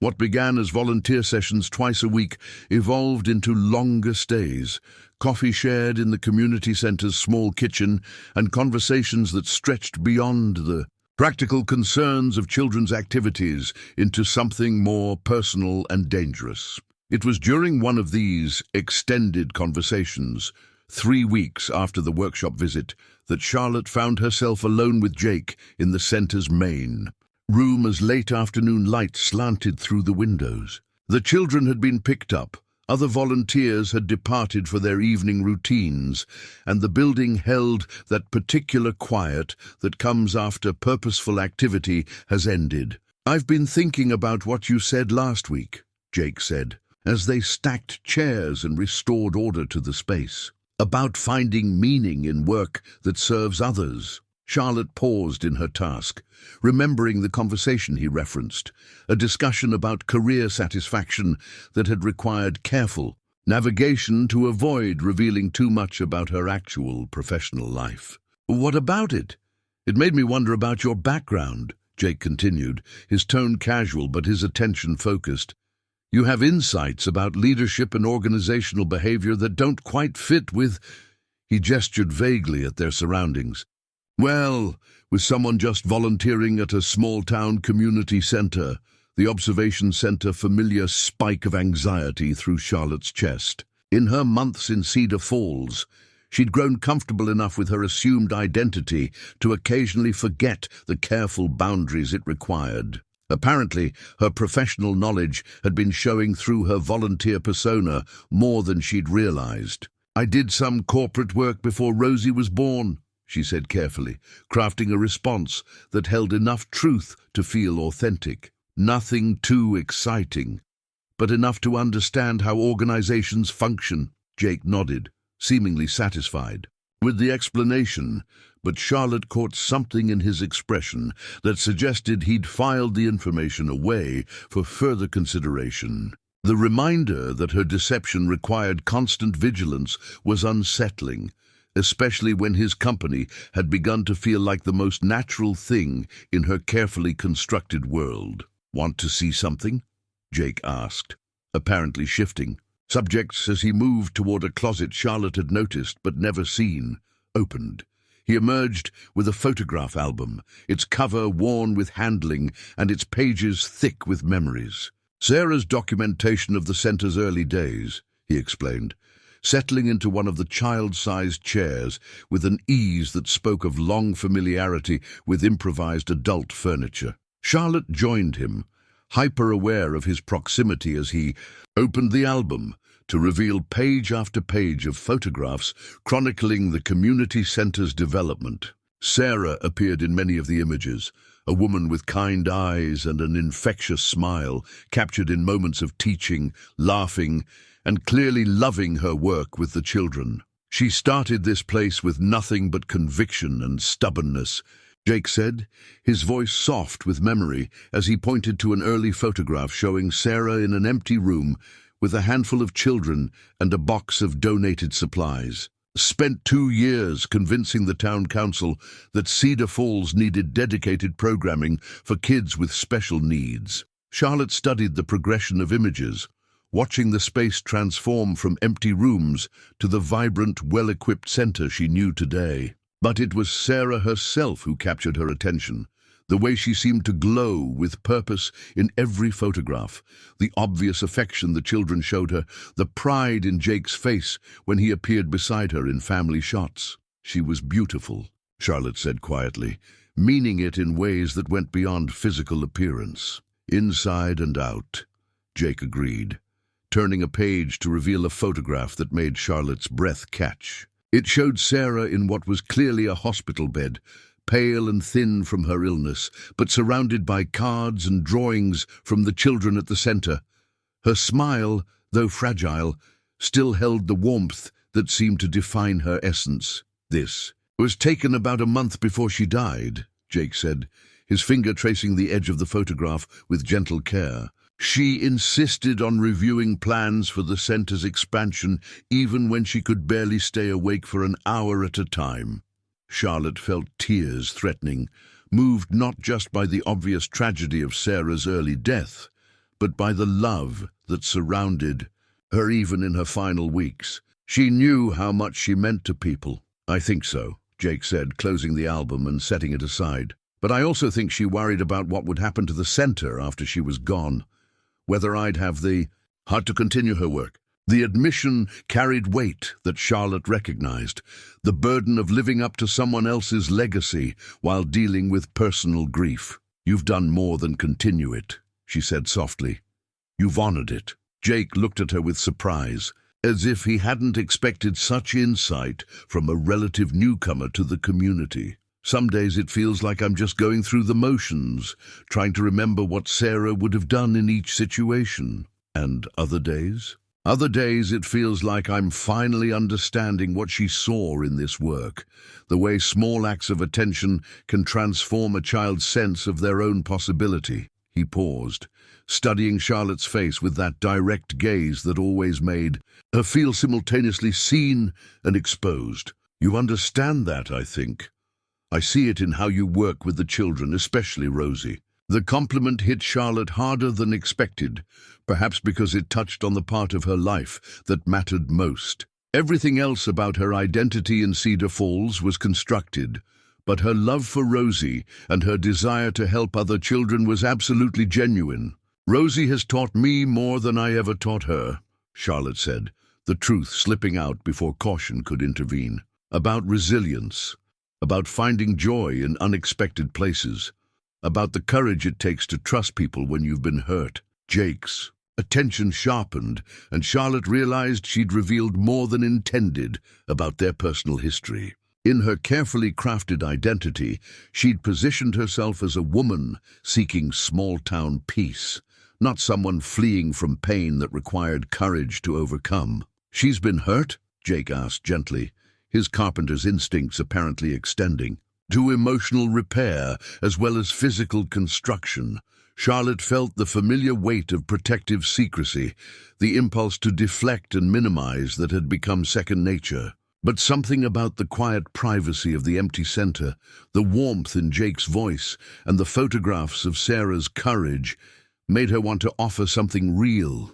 The world can be cruel to children who are different, she said carefully. People make assumptions, offer help that isn't really helpful, or worse, they ignore her completely, as if disability makes her invisible.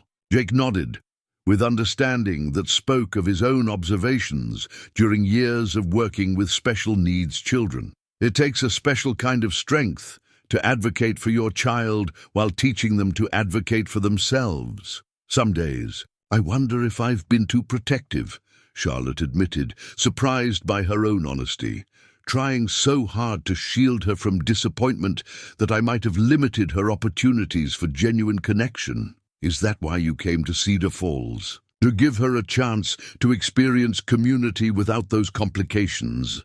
The question was perceptive enough to make Charlotte's pulse quicken. Jake was clearly more observant than she'd given him credit for, and his gentle probing suggested he'd noticed inconsistencies in her story that she'd hoped would pass unexamined. Something like that, she said, which was true enough to satisfy her conscience, while vague enough to avoid specific lies. Jake seemed to sense her discomfort with the direction of their conversation because he stood and moved toward the windows where the last light of day was fading into purple dusk.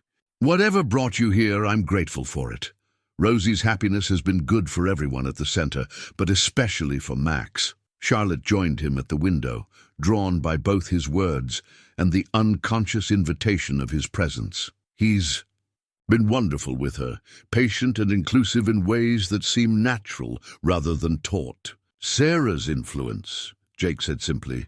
"She believed that empathy was something you demonstrated rather than explained. Max learned by watching her interact with people who needed extra patience or understanding. They stood side by side in the gathering darkness, and Charlotte became aware of the subtle ways their bodies had aligned, close enough that she could smell the clean scent of soap and wood shavings that seemed to follow Jake everywhere.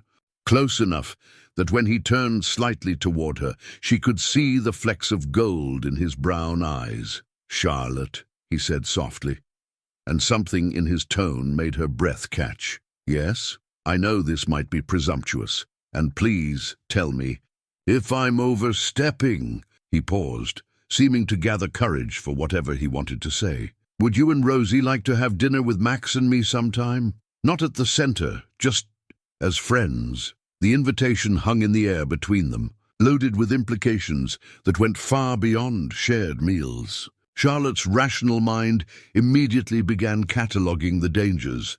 Deeper intimacy would require more elaborate deception, personal relationships complicated professional boundaries, and emotional investment increased the pain of inevitable endings. But her heart, which had been carefully managed for so long she'd almost forgotten its voice, whispered different counsel. When had she last felt the flutter of genuine attraction? When had someone looked at her with interest that had nothing to do with her net worth or corporate achievements? When had the possibility of simple human connection felt so appealing and so terrifying in equal measure? "I'd like that," she heard herself saying, the words emerging before careful consideration could prevent them. Jake's smile was radiant, transforming his face with relief and happiness that made Charlotte's chest tighten with emotions she'd thought herself beyond experiencing. "Really? I wasn't sure. I mean, I hoped, but I didn't want to assume." His slight nervousness was endearing, so different from the polished confidence she was accustomed to from men who pursued her wealth and status. Jake seemed genuinely uncertain of her answer, as if her acceptance was a gift rather than an expected outcome. "Really?" Charlotte confirmed, matching his smile with one that felt more genuine than any expression she'd worn in months. "When were you thinking? This weekend? I could make dinner at our place, or we could go to Murphy's if you prefer somewhere more neutral." "Your place sounds perfect," Charlotte said, then felt a flutter of panic at how perfect it actually sounded. The prospect of seeing Jake in his domestic element, sharing a meal prepared by his own hands, felt intimate in ways that both thrilled and terrified her. As they finished closing up the center and prepared to part ways for the evening, Charlotte found herself studying Jake's face in the parking lot's sodium lights, memorizing details that her rational mind insisted she shouldn't be collecting. The way his hair fell across his forehead when he bent to lock the door, the competent efficiency of his movements, the genuine warmth in his voice when he said goodnight. Driving back to the Morrison cabin with Rosie asleep in her car seat, Charlotte found herself wondering what she was doing. Every logical analysis suggested she was making a catastrophic mistake, deepening emotional connections that would inevitably require painful explanations, creating expectations she couldn't fulfill without revealing truths that would destroy. everything they'd built together. But as she carried Rosie into the cabin and tucked her daughter into bed, noting the peaceful contentment on her sleeping face, Charlotte found herself wondering if maybe some risks were worth taking. If maybe the chance for genuine happiness, however temporary, was worth the pain of its eventual loss. That night, she sat in the cabin's living room with Sarah's photograph album. Jake had insisted she borrow it to show Rosie the center's history, and studied the images of a woman who had clearly chosen love over safety, meaning over security, authentic connection over protective isolation. Sarah's face, glowing with purpose and surrounded by the evidence of lives she'd touched, seemed to ask a question Charlotte had been avoiding. What legacy was she creating? With her own carefully managed existence, what would her own photographs reveal about the courage required to live authentically rather than safely? As snow began to fall outside the cabin windows, Charlotte found herself imagining Saturday evening with a combination of anticipation and terror that she hadn't experienced since her first corporate presentation decades ago. The difference was that professional challenges had clear metrics for success and failure, while whatever was developing between her and Jake existed in emotional territory where the rules were unclear and the stakes felt impossibly high. But for the first time in years, Charlotte found herself wanting to take the risk anyway, consequences be damned. Because somewhere in Jake's workshop, in his patient work with children, in the way he looked at her as if she were simply Charlotte Patterson rather than Charlotte Wren, lay the possibility of something she'd almost stopped believing existed. The chance to be known and valued for who she actually was rather than what she represented. The realization that she was falling in love, really, genuinely, dangerously in love, should have sent her running back to Seattle and the safe isolation of wealth and corporate achievement. Instead, it made her want to stay in Cedar Falls long enough to discover what happiness might feel like when it wasn't calculated or purchased, but earned through the simple act of showing up authentically for another human being, even if that authenticity would eventually require confessions that might destroy everything she was learning to treasure. The photograph appeared innocuously enough, a candid shot taken by a passing jogger who had been charmed by the scene of a man and a little girl in a wheelchair building a snowman together. The image captured Jake kneeling in the snow beside Rosie, both of them laughing as they positioned pinecone buttons on their lopsided creation, while Max added finishing touches to what they'd christened friendly. The jogger, a retired teacher visiting Cedar Falls for the weekend, had posted the photo to her social media with a caption about the magic of small-town kindness and hashtags celebrating inclusivity and community spirit. She had no way of knowing that the little girl in the wheelchair was the daughter of one of the world's most recognizable tech entrepreneurs, or that her innocent post would set in motion a chain of events that would shatter the careful peace Charlotte had constructed. Charlotte first learned about the viral photo from Marcus Webb, her head of security, whose Tuesday morning call interrupted what had been a peaceful breakfast with Rosie. The sound of her corporate phone, a device she'd been checking less frequently as Cedar Falls worked its subtle magic, brought reality crashing back with devastating efficiency. "Ms. Wren, we have a situation," Marcus said without preamble, his voice carrying the crisp urgency that characterized all communications from her Seattle life. "There's a photograph circulating online that shows Rosie with an unidentified adult. Male, it's gaining significant traction." Charlotte's coffee grew cold in her hands as she processed the implications. "What kind of traction?" "Over 2 million shares in the past 18 hours. The feel-good angle is driving engagement, but that also means exposure. Local news stations are starting to pick it up, and our monitoring systems indicate increased online speculation about your whereabouts."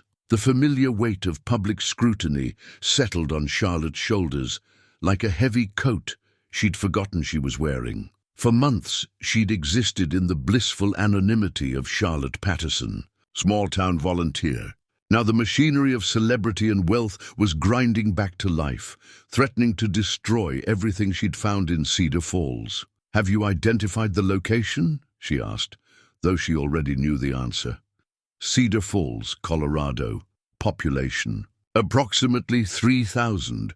The photograph appears to have been taken at or near the community center where you've been volunteering. Marcus's slight pause before the word volunteering conveyed volumes about his bewilderment at her activities. In his world, people like Wren didn't volunteer at community centers any more than they shopped at grocery stores or cleared their own snow. "What's the current threat assessment?" Charlotte asked, falling back on the professional language that had governed her life for so long. "Elevated.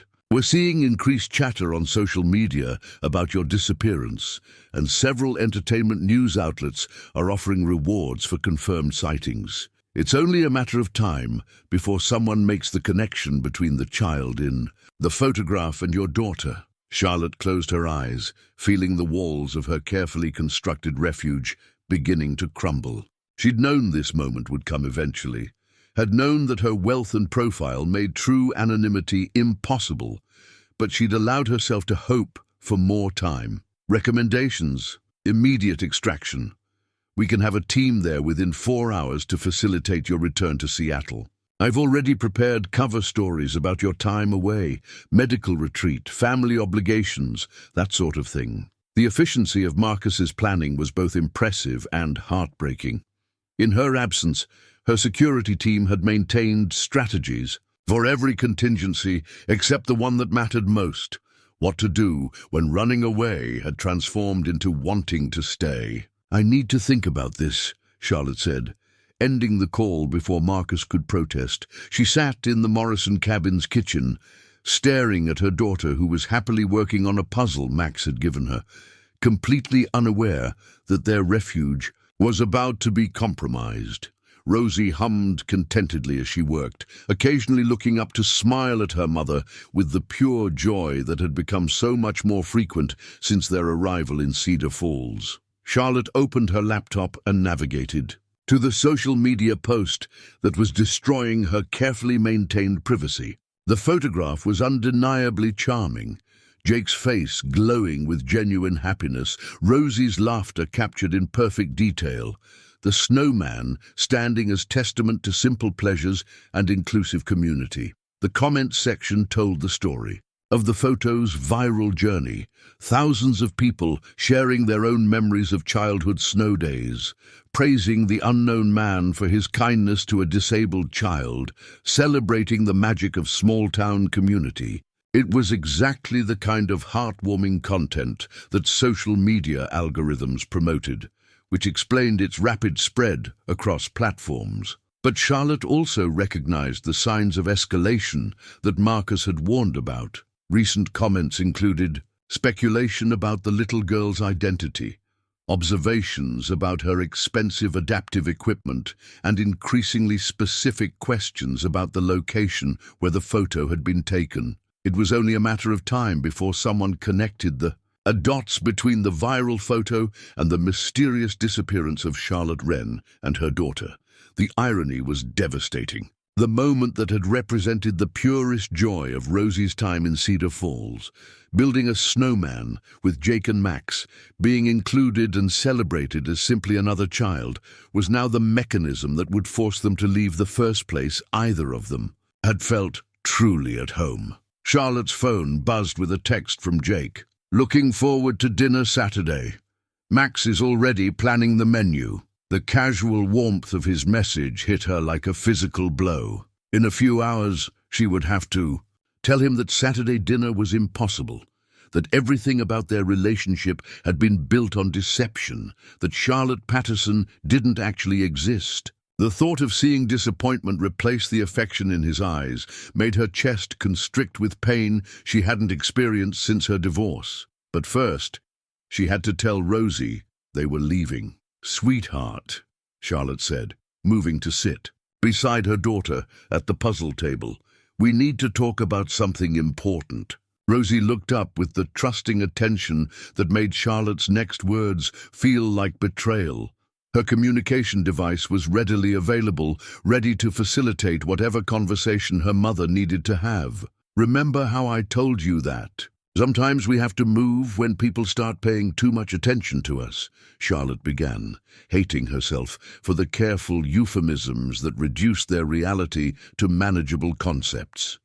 Rosie's expression shifted from curiosity to wariness, a transformation that broke Charlotte's heart. "We have to leave Cedar Falls." "Yes, sweetheart, probably very soon. But Jake and Max—" Rosie's tablet produced the words slowly, as if processing the implications was too painful for rapid communication. "No, I know you love them and they love you too. But sometimes loving people means protecting them from the complications that come with knowing us." It was the same rationalization Charlotte had used to justify years of emotional isolation, but saying it to her daughter made it sound hollow and self-serving. Who was she really protecting? Jake and Max from the complications of her wealth, or herself from the vulnerability of authentic relationship? "Don't want to go," Rosie's device announced, with the simple clarity that children brought to complex situations. "I don't want to go either," Charlotte admitted, surprised by her own honesty. "But staying might cause problems for Jake and Max, and I don't want to hurt them." Rosie considered this explanation with the seriousness she brought to all moral questions. "Ask them," her tablet finally said. "Ask if they want us to stay." The suggestion was both innocent and profound. In Charlotte's world, decisions about other people's welfare were made by experts and security professionals, not by the people themselves. The idea of simply asking Jake whether he wanted to deal with the complications her identity would bring was so straightforward it felt revolutionary. "It's not that simple, sweetheart." "Why not?" Charlotte found herself unable to answer her daughter's question without revealing the full extent of her deception. How could she explain that asking Jake required first confessing that everything he knew about her was a lie? That Charlotte Patterson was a fiction designed to allow Charlotte Wren to experience normal human connection without the complications of wealth and celebrity? Her phone rang again. Marcus, with updates about the escalating situation. Charlotte let it go to voicemail, but the sound reminded her that time was running out. Every hour they remained in Cedar Falls increased the risk of exposure. And exposure would bring photographers, reporters, and curiosity seekers who would transform the quiet mountain town into a media circus. But as she looked at Rosie's face, seeing the happiness that had bloomed there over their months in Cedar Falls beginning, to wilt with the prospect of another abrupt departure, Charlotte found herself wondering if there was another way. What if, instead of running from the truth, she finally found the courage to tell it? The idea terrified her more than any corporate crisis she'd ever faced. Professional challenges had clear parameters and measurable outcomes, but emotional honesty existed in territory where the rules were unclear and the consequences could be permanently devastating. Jake's reaction to learning about her deception could range from hurt disappointment to angry betrayal, either of which would destroy the fragile intimacy they'd been building. But the alternative, disappearing without explanation, leaving Jake to wonder what he'd done wrong, robbing Rosie of the first genuine friendship she'd ever known, felt like a betrayal of everything Sarah's photograph album had taught her about the courage required to live authentically. Charlotte made her decision with the same decisive clarity that had built her corporate empire, but this time the stakes were personal rather than professional. She would tell Jake the truth before the viral photo made that choice for her. She would give him the opportunity to decide for himself whether their relationship could survive the complications her identity would bring. The conversation would have to happen today before the media attention reached Cedar Falls and made honest discussion impossible. Charlotte spent the afternoon rehearsing various approaches, none of which seemed adequate to the magnitude of what she needed to confess. She called Jake that evening, her hands trembling as she dialed his number. "Charlotte, hi," his warm voice made her chest constrict with impending loss. I was just thinking about you. Max found a recipe for something called Mountain Man Casserole that he insists we try on Saturday. Jake! Charlotte interrupted, her voice unsteady. I need to see you tonight. There's something important I need to tell you. The change in his tone was immediate. Is everything okay? Is Rosie all right? She's fine. We're both fine, physically. But Charlotte struggled for words that could encompass the magnitude of what she needed to reveal. I haven't been completely honest with you about who I am. The silence on the other end of the line stretched long enough for Charlotte to wonder if the call had been dropped. When Jake finally spoke, his voice carried a wariness that hadn't been there moments before. What do you mean? I'd rather explain in person if you're willing to hear me out. I know it's a lot to ask, especially when I can't promise you'll like what I have to tell you. Another pause, during which Charlotte held her breath and tried to prepare for rejection. Come over, Jake said finally. Max is at a sleepover, so we can talk without interruption. The drive to Jake's house felt like a journey toward either salvation or destruction, with no way to predict which outcome awaited her. Charlotte had faced hostile corporate boards, negotiated billion-dollar acquisitions, and testified before congressional committees. But none of those challenges had left her feeling as vulnerable as the prospect of telling one kind man the truth about who she really was. As she parked in Jake's driveway and walked toward the door that had come to represent warmth and acceptance, Charlotte carried with her the viral photograph that was destroying her anonymity, printed copies of news articles about her corporate achievements, and the fragile hope that authenticity might prove stronger than deception. The man who answered the door was still Jake, still warm, still concerned, still willing to listen. But Charlotte could see questions in his eyes that hadn't been there before. In a few minutes, she would either earn his understanding or lose his trust forever. Either way, Charlotte Patterson was about to cease to exist, replaced by the truth Charlotte had been running from for far too long. Jake's living room felt different when entered under the weight of impending confession.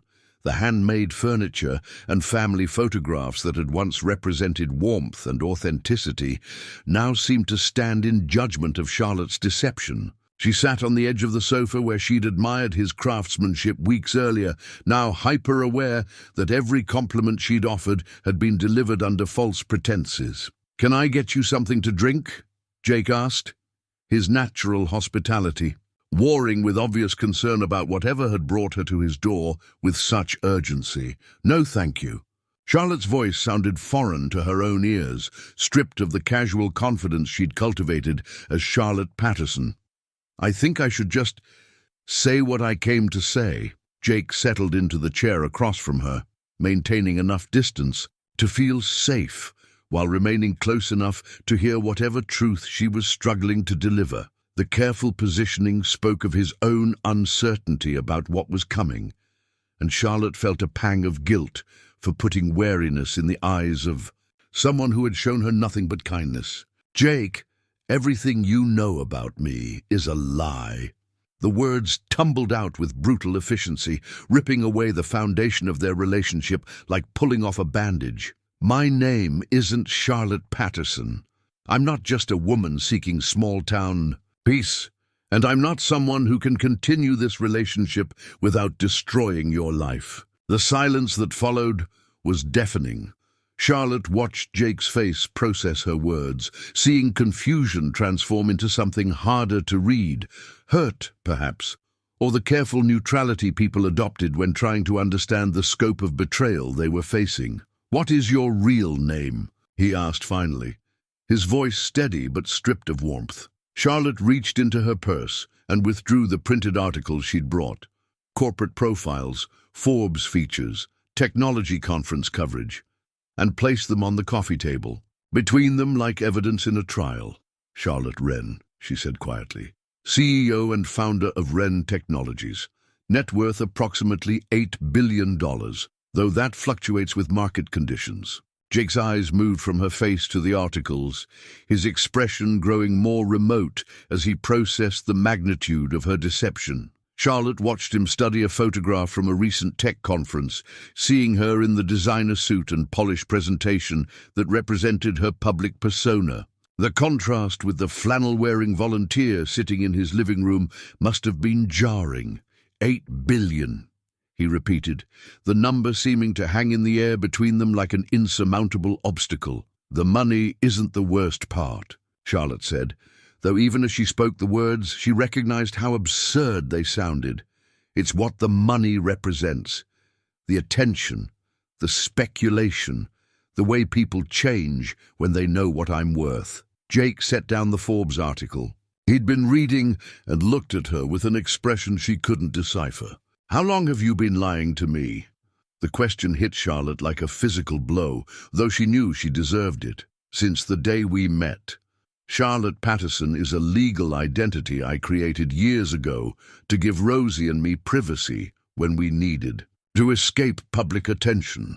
So everything, the volunteering, the interest in woodworking, He stopped himself, but Charlotte knew he'd been about to mention the connection that had been building between them. No, she said urgently, leaning forward in her desperation to make him understand. My feelings, my interest in your work, my caring about the children at the center, all of that is real. The only lie was my identity. Jake stood and moved to the window, his posture radiating the kind of tension that came from trying to process information that challenged fundamental assumptions. Charlotte had seen similar reactions from business partners who discovered they'd underestimated her capabilities, but this felt infinitely more personal and painful. Why Cedar Falls? He asked without turning around. With $8 billion, you could disappear anywhere in the world. Why here? Charlotte considered her answer carefully, knowing that honesty now was her only hope of salvaging anything from the wreckage of her deception. Because it was far enough from Seattle to be anonymous, small enough that Rosie could experience normal community interactions, and she paused, struggling with the most difficult truth. Because I was tired of being Charlotte Wren. I wanted to find out who I might be if I wasn't defined by my net worth. And what did you discover?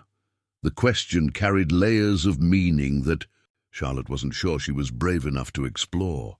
What had she discovered about herself during her months as Charlotte Patterson? That she enjoyed physical work more than corporate strategy sessions. That she found genuine satisfaction in helping children explore their creativity. That she was capable of feeling attracted to someone who had no idea what she was worth financially. I discovered that I'd been living a very small life inside. A very large fortune, she said finally, that wealth had insulated me from the kinds of connections that make life meaningful. Jake turned from the window to face her, and Charlotte saw something shift in his expression. Not forgiveness, exactly, but perhaps the beginning of understanding. Why tell me now? Why not just disappear the way you apparently planned to? Charlotte reached for her phone and showed him the viral photograph that had precipitated this crisis. Because I don't have a choice anymore. This photo of you and Rosie building the Snowman has gone viral. My security team says it's only a matter of time before someone connects Rosie to me. Jake studied the image, and Charlotte saw his expression, soften as he remembered the joy of that afternoon. She was so happy that day. It was the first time I'd seen her completely unself-conscious, just being a kid building a snowman with friends. I know, and that's why this is so devastating. Charlotte felt tears threatening, the careful control she'd maintained for years, beginning to crack under emotional pressure. The thing that brought her the most happiness is the thing that's going to force us to leave. You don't have to leave. The statement was so unexpected that Charlotte wondered if she'd misheard. What? Jake returned to his chair, leaning forward, with an intensity that made Charlotte's heart race. You don't have to leave. Whatever complications your real identity brings, we can figure them out together. Jake, you don't understand what you're saying. When the media finds us here, Cedar Falls will become a circus. Photographers, reporters, people trying to get pictures or stories they can sell. Your quiet life, your privacy, Max's normal childhood, all of that disappears. Maybe, or maybe we find a way to protect what matters while dealing with the rest. Charlotte stared at him, searching his face for signs of the naive optimism she expected, but finding instead the same steady competence that characterized his approach to everything else. You're serious. Dead serious. Charlotte, and I assume that part of your name is real. When she nodded, he continued, I've spent 3 years learning to live without someone I loved. I'm not eager to repeat that experience because of complications. That might be manageable. The words sent a shock through Charlotte's system that had nothing to do with business and everything to do with the heart she'd thought permanently armored against this kind of vulnerability. You love me. Jake's smile was rueful. I was falling in love with Charlotte Patterson. Now I need to figure out how I feel about Charlotte Wren. It was the most honest response Charlotte could have hoped for, acknowledging both the reality of their connection and the legitimate challenge her deception created. In her corporate life, she was accustomed to people claiming to love her for strategic reasons, but Jake's careful distinction felt like the beginning of something real rather than another negotiation. There's something else, Charlotte said, knowing she needed to reveal the full scope of what relationship with her would entail. The reason I can afford to disappear for months at a time is because my company essentially runs itself, but that's about to change. She explained about the pending merger that would require her active involvement, the congressional hearings, about tech monopolies, where her testimony was crucial, the international expansion that needed her direct oversight. Being Charlotte Wren wasn't just about wealth. It was about responsibilities that affected thousands of employees and millions of users. I can't stay Charlotte Patterson forever, she concluded. Eventually, I have to go back to being the person who makes decisions that affect global markets. Jake listened without interruption, his expression growing more thoughtful as she outlined the scope of her professional obligations. When she finished, he was quiet for a long moment, processing implications that extended far beyond their personal relationship. What does Rosie think about all this? He asked finally. She doesn't want to leave Cedar Falls. She's happier here than she's been anywhere else, and I think a large part of that is because of you and Max. And what do you want? It was such a simple question, but Charlotte realized no one had asked her that in years. Her decisions were always framed in terms of shareholder value, market position, competitive advantage, never simple personal preference. I want to stay, she admitted, the words feeling both liberating and terrifying. I want Rosie to keep building Snowmen with Max and learning woodworking from you. I want to keep volunteering at the center and discovering what I'm capable of. When I'm not performing for corporate audiences, then stay. It's not that simple, Jake. My world doesn't allow for partial participation. Once I'm exposed as Charlotte Wren, the pressure to return to full-time corporate leadership will be enormous. So don't return to full-time corporate leadership. Charlotte stared at him, wondering if he truly understood what he was suggesting. Are you telling me to walk away from an $8 billion company? I'm telling you to make a choice about what kind of life you want to live. The company will survive whether you're running it or not.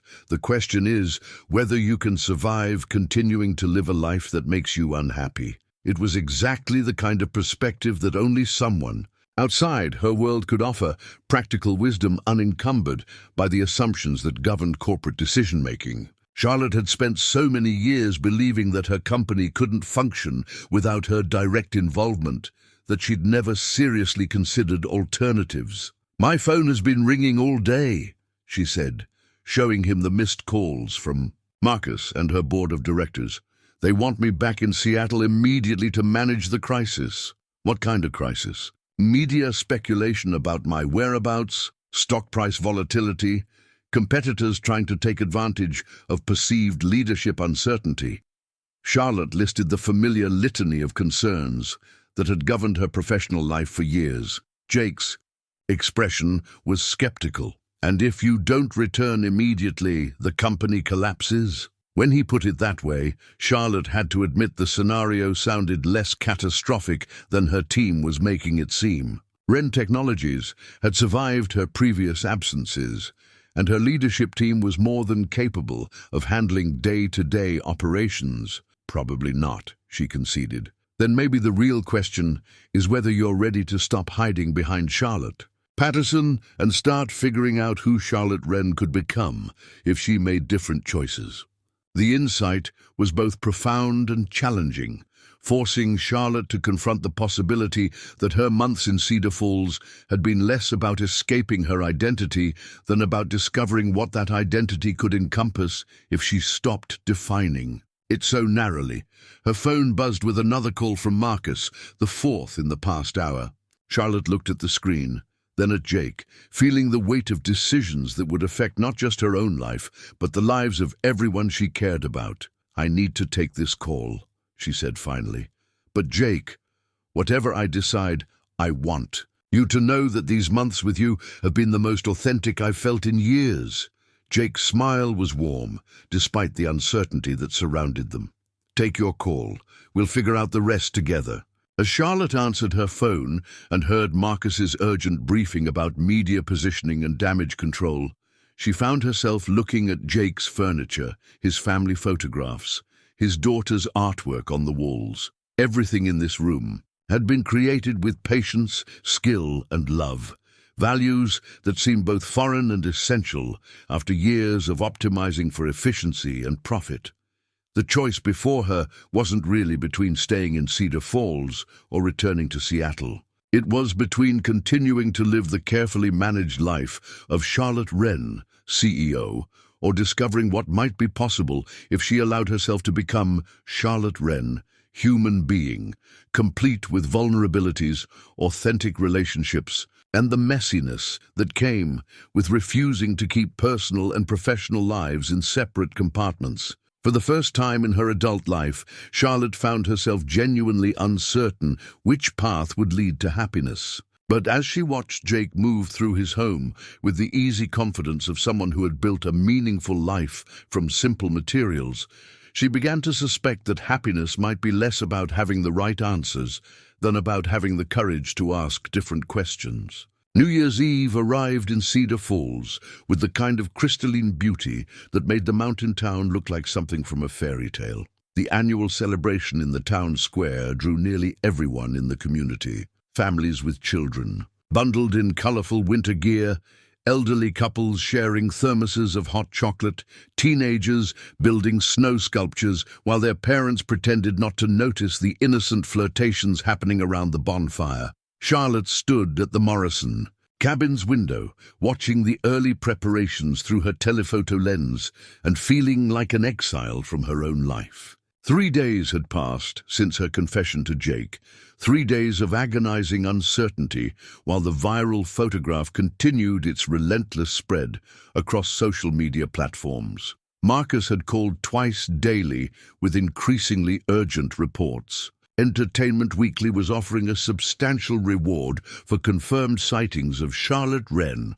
A photographer from Denver had been spotted asking questions at Murphy's General Store, and the local sheriff had fielded multiple calls from people, claiming to have seen the mysterious billionaire in Cedar Falls.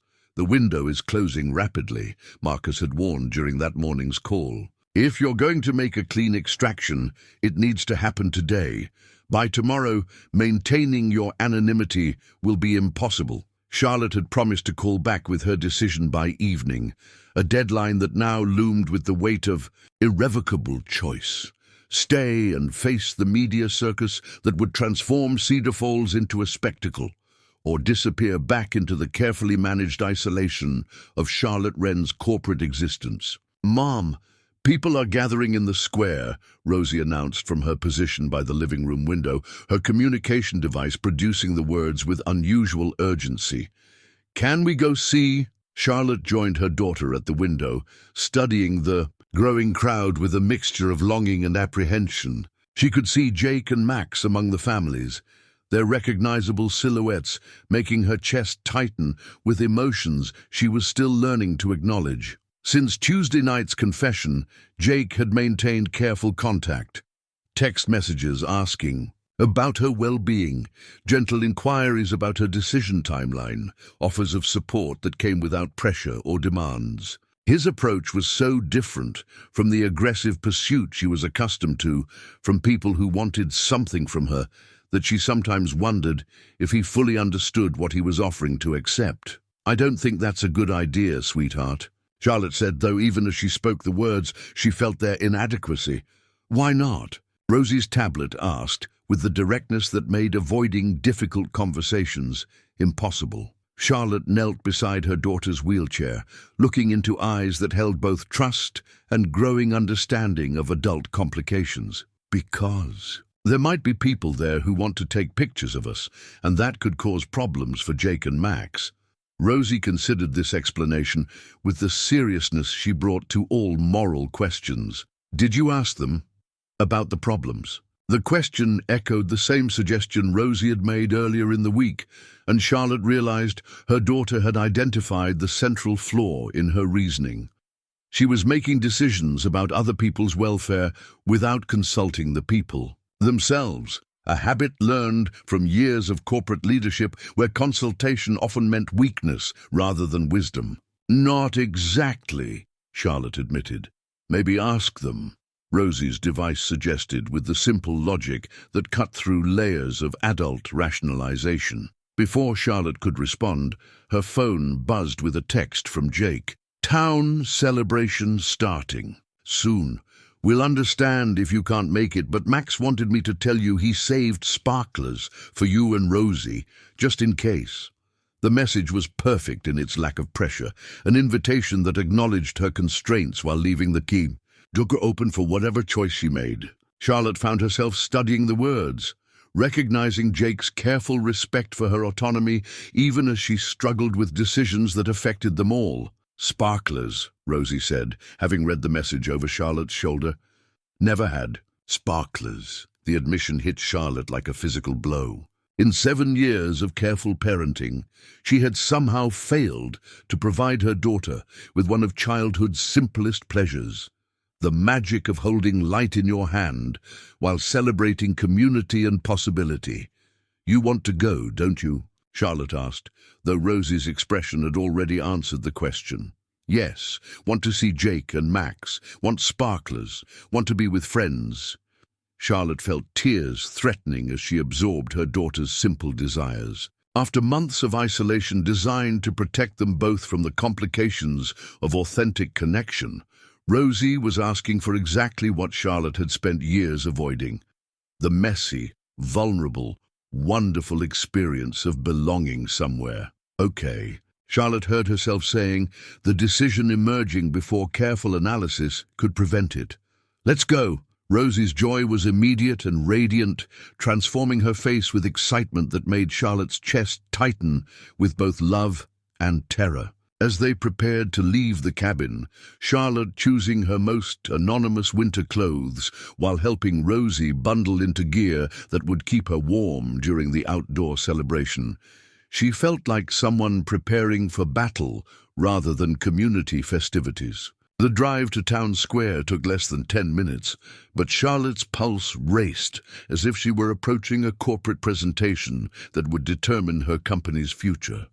Every car she passed could contain photographers, every pedestrian could be a reporter, every smartphone could capture the image that would end their anonymity forever. But as they approached the celebration, Charlotte found herself focusing less on potential threats and more on the scene itself.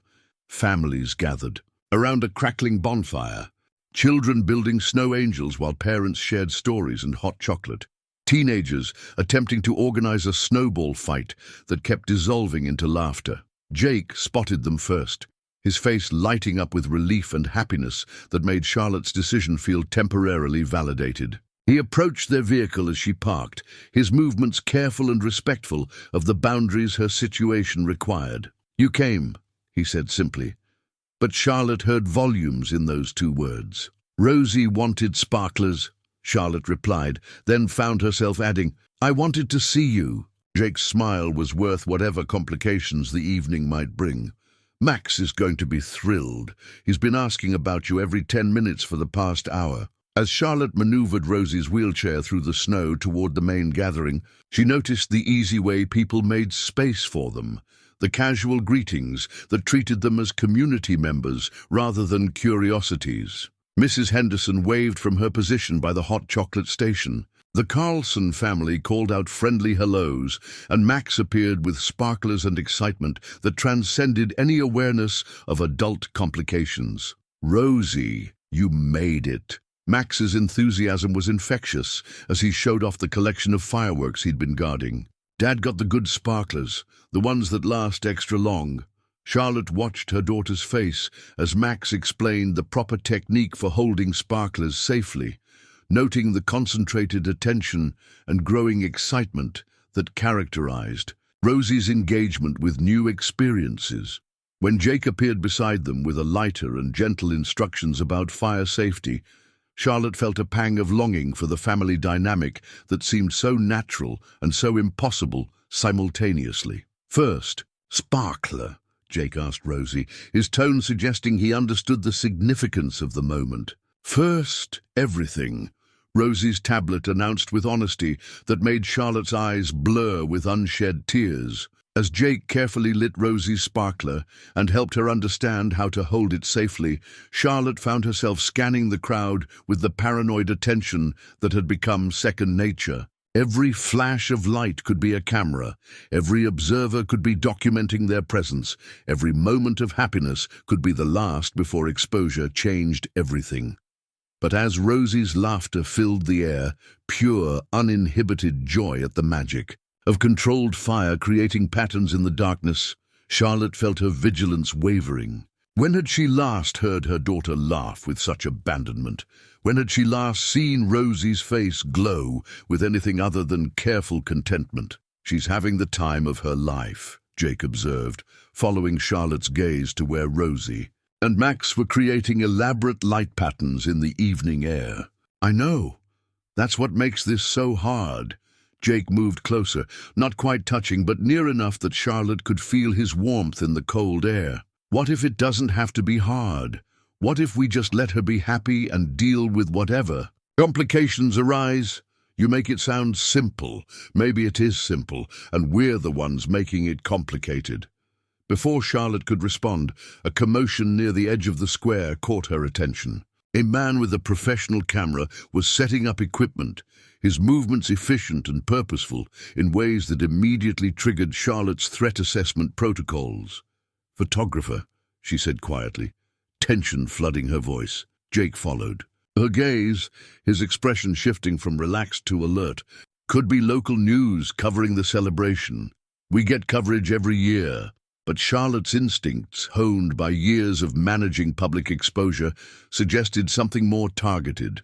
The photographer's positioning gave him clear sightlines to where she and Rosie stood, and his equipment seemed more sophisticated than local event coverage would require. "We should go," Charlotte said, the familiar impulse to flee rising in her chest. "Wait." Jake's voice was calm but firm. "Look at Rosie." Charlotte turned to see her daughter in the midst of what appeared to be the happiest moment of her young life. Rosie held a sparkler in each hand, creating spirals of light, while Max cheered her artistic efforts, and other children gathered to watch her wheelchair-based fireworks choreography. "I can't take this away from her," Charlotte whispered, the words feeling like confession and commitment simultaneously. "Then don't," Jake said simply. "Whatever happens, we'll handle it together." As if summoned by their conversation, the photographer began moving closer, his camera raised and ready.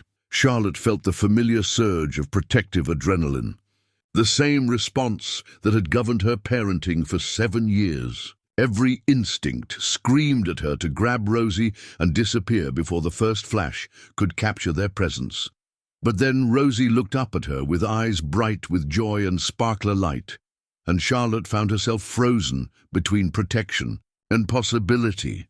Her daughter had never looked happier, never seemed more completely herself, and the idea of ending this moment felt like theft of the worst kind. "Mom," Rosie's tablet said, having noticed Charlotte's tension. is everything. Okay?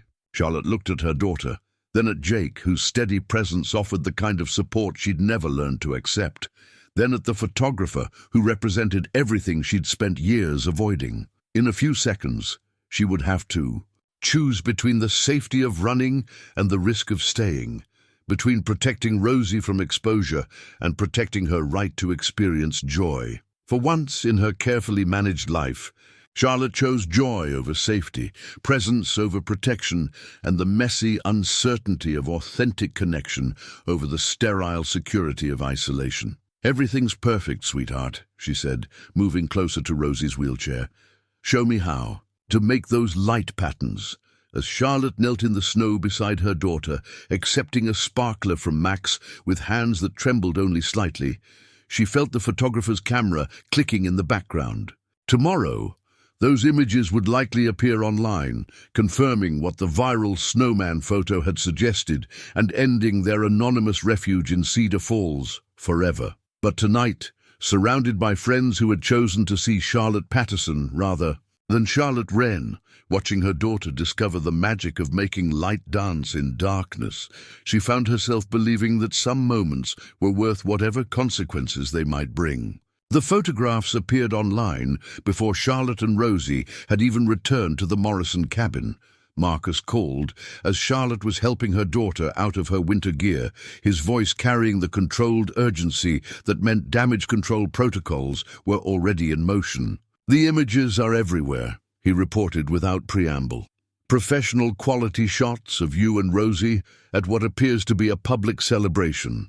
Entertainment Weekly, People magazine, and 3 major news networks have already picked them up. The Cedar Falls connection is confirmed." Charlotte sank into the cabin's living room chair, watching Rosie examine the sparkler residue on her mittens with the satisfied attention of someone replaying magical memories. How long before they arrive? Media vehicles were already en route when the photos hit social media. "I'd estimate you have perhaps 2 hours before Cedar Falls becomes a circus." 2 hours. Charlotte felt the familiar weight of crisis management settling on her shoulders, but this time the calculations felt different. Instead of immediately strategizing extraction routes and damage control narratives, she found herself thinking about Jake's steady presence during the evening's celebration, about Rosie's laughter echoing across the town square, about the way Max had included her daughter in every activity with unconscious generosity. "What are you recommending?" she asked, though for the first time in her professional life, Charlotte wasn't sure she wanted to hear the answer. "Immediate departure. We can have you in Seattle within 4 hours, and I've already prepared statements about your need for privacy during a family health matter. The longer you remain in Cedar Falls, the more difficult containment becomes." Containment. The word sat heavily in Charlotte's chest, carrying implications that went far beyond media management. Containing this story meant containing the relationships that had transformed her understanding of what life could offer, containing the community connections that had given Rosie her first taste of belonging, containing the love that had taken root in the most unlikely soil. "Mom," Rosie's communication device said, drawing Charlotte's attention back to the present moment. "Jake texted. He wants to know if we're okay." Charlotte looked at her phone to find multiple messages from Jake, each one brief but radiating concern. "Saw the photographer. Are you all right? Media attention picking up. What can I do to help? Whatever you need, we're here." The simple offer of support, free from agenda or calculation, made Charlotte's eyes blur with tears she hadn't realized were threatening. In her corporate life, crisis meant isolation, careful management by professionals who understood that emotional considerations were luxuries that compromised strategic thinking. But Jake's messages suggested a different approach, facing difficulties together rather than managing them alone. "Tell him we're okay," Charlotte said to Rosie, "and ask him if he meant what he said about handling complications together." Rosie's fingers moved across her tablet with unusual speed, producing a message that went beyond Charlotte's careful wording. "We're okay. Do you still want us to stay even though everything is about to get crazy? The response came immediately. Especially because everything is about to get crazy. Max is making hot chocolate. Come over whenever you're ready. Charlotte stared at the message, recognizing an invitation that went far beyond shared beverages. Jake was offering sanctuary in the midst of chaos, partnership during crisis, the kind of support that required trusting someone else with decisions that could affect your entire life. Marcus, Charlotte said, making her decision with the same clarity that had built her corporate empire, I need you to implement a different strategy. Mom, I'm not leaving Cedar Falls. Not tonight, probably not at all. I need you to set up media management protocols that assume I'm staying here permanently.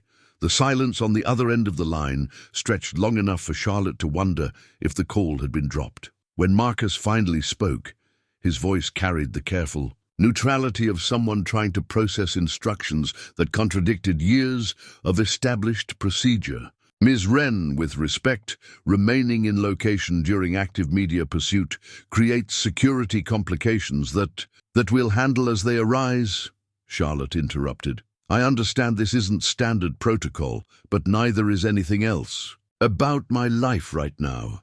After ending the call with Marcus, who had reluctantly agreed to establish a perimeter management strategy rather than extraction procedures, Charlotte helped Rosie gather their essential belongings for what might be an extended stay at Jake's house. The cabin that had provided refuge for months suddenly felt exposed and vulnerable, its isolation working against them now that privacy was no longer possible. The drive to Jake's house took them through Cedar Falls' main street, where Charlotte could already see signs of the approaching media storm. Unfamiliar vehicles with out-of-state license plates, people with professional cameras loitering near the community center, a news van setting up equipment in the parking lot of Murphy's General Store. It's starting, Charlotte murmured, watching her quiet refuge transform into something more complicated and public. Mom, Rosie's tablet said with the matter-of-fact tone she used for important observations. Jake and Max knew this might happen, and they still want us to come over. The simple truth of her daughter's statement cut through Charlotte's anxiety with startling clarity.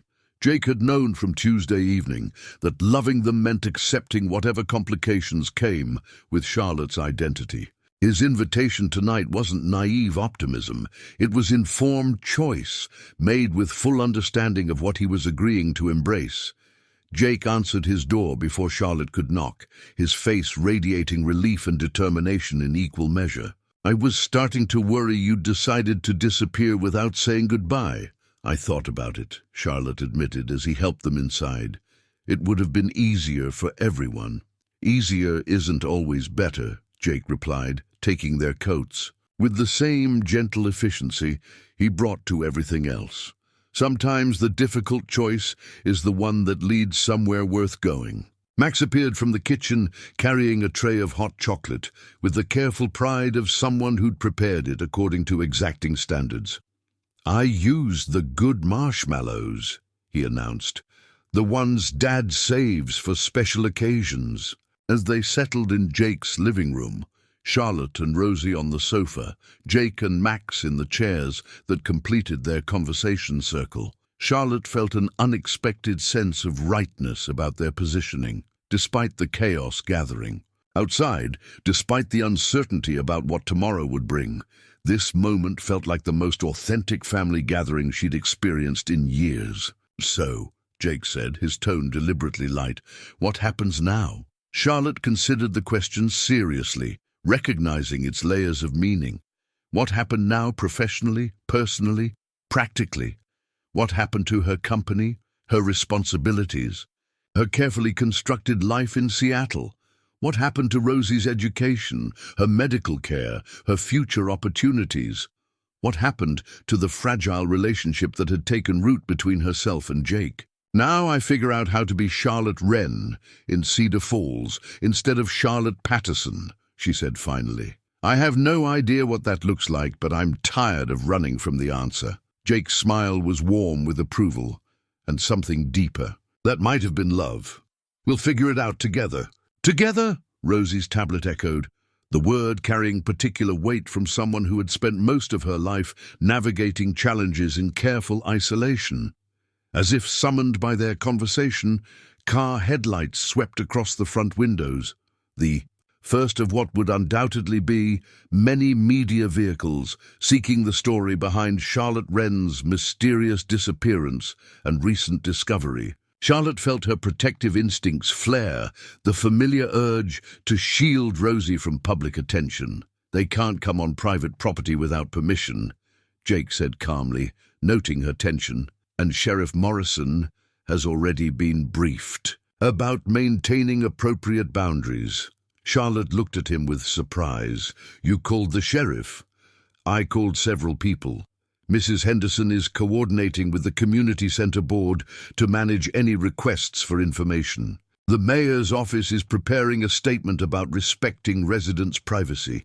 Murphy's General Store has agreed to limit parking to actual customers." Jake's smile was slightly embarrassed. Small towns take care of their own, especially when outside pressure threatens local peace.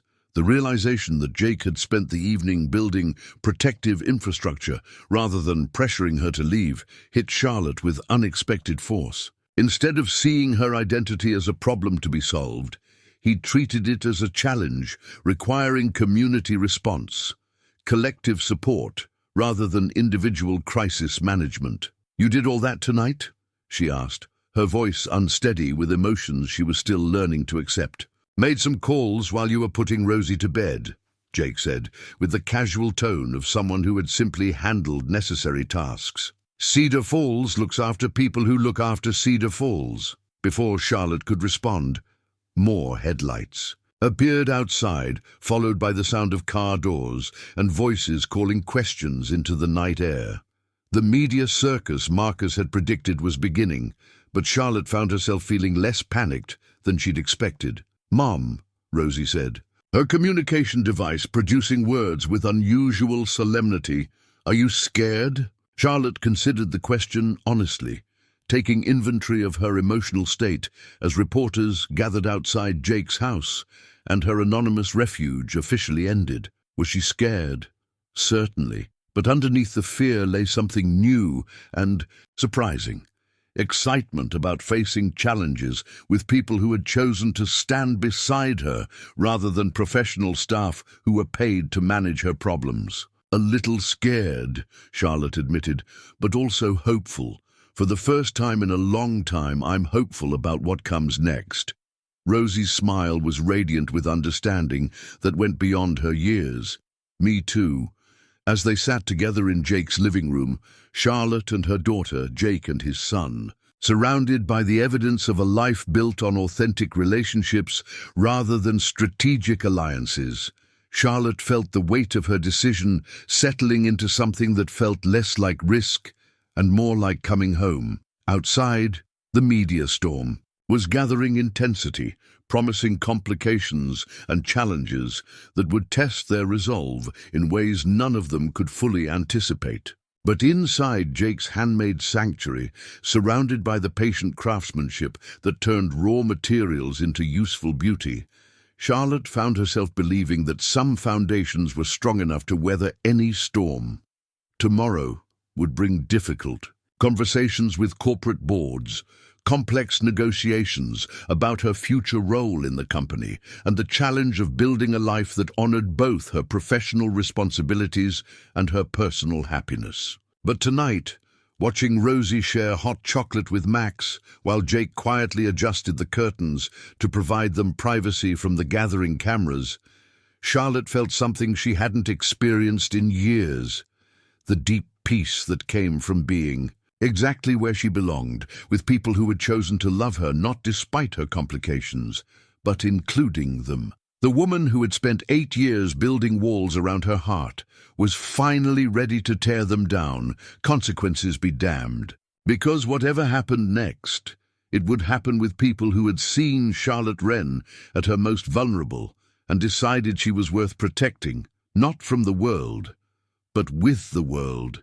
together. 6 months later, Charlotte stood in the expanded workshop behind Jake's house, watching her daughter sand a piece of cherry wood with the patience and precision that had become her signature style. The space that had once been Jake's private sanctuary now accommodated 4 workstations, each tailored to different abilities and interests, each producing projects that would benefit the community center's growing programs.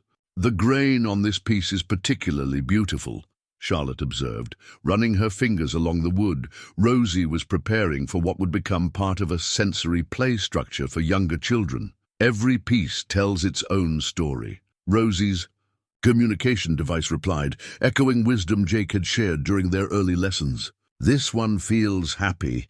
Charlotte smiled at her daughter's poetic interpretation of woodworking, recognizing the confidence and contentment that had bloomed during their months of settled life in Cedar Falls. The media attention that had initially seemed so threatening had ultimately proven manageable. Intense for several weeks, then gradually diminishing as other stories captured public interest, and Charlotte's deliberate approach to transparency removed much of the mystery that fed speculation.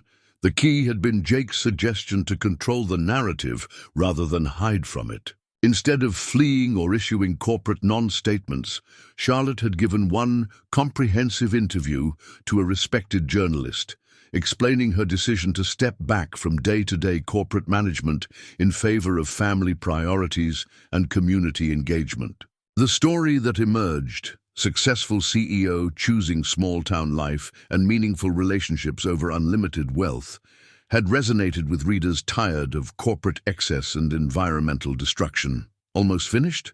Jake asked, appearing in the workshop doorway with Max close behind. Both carried the relaxed energy of people who had spent the afternoon working on projects that mattered to them.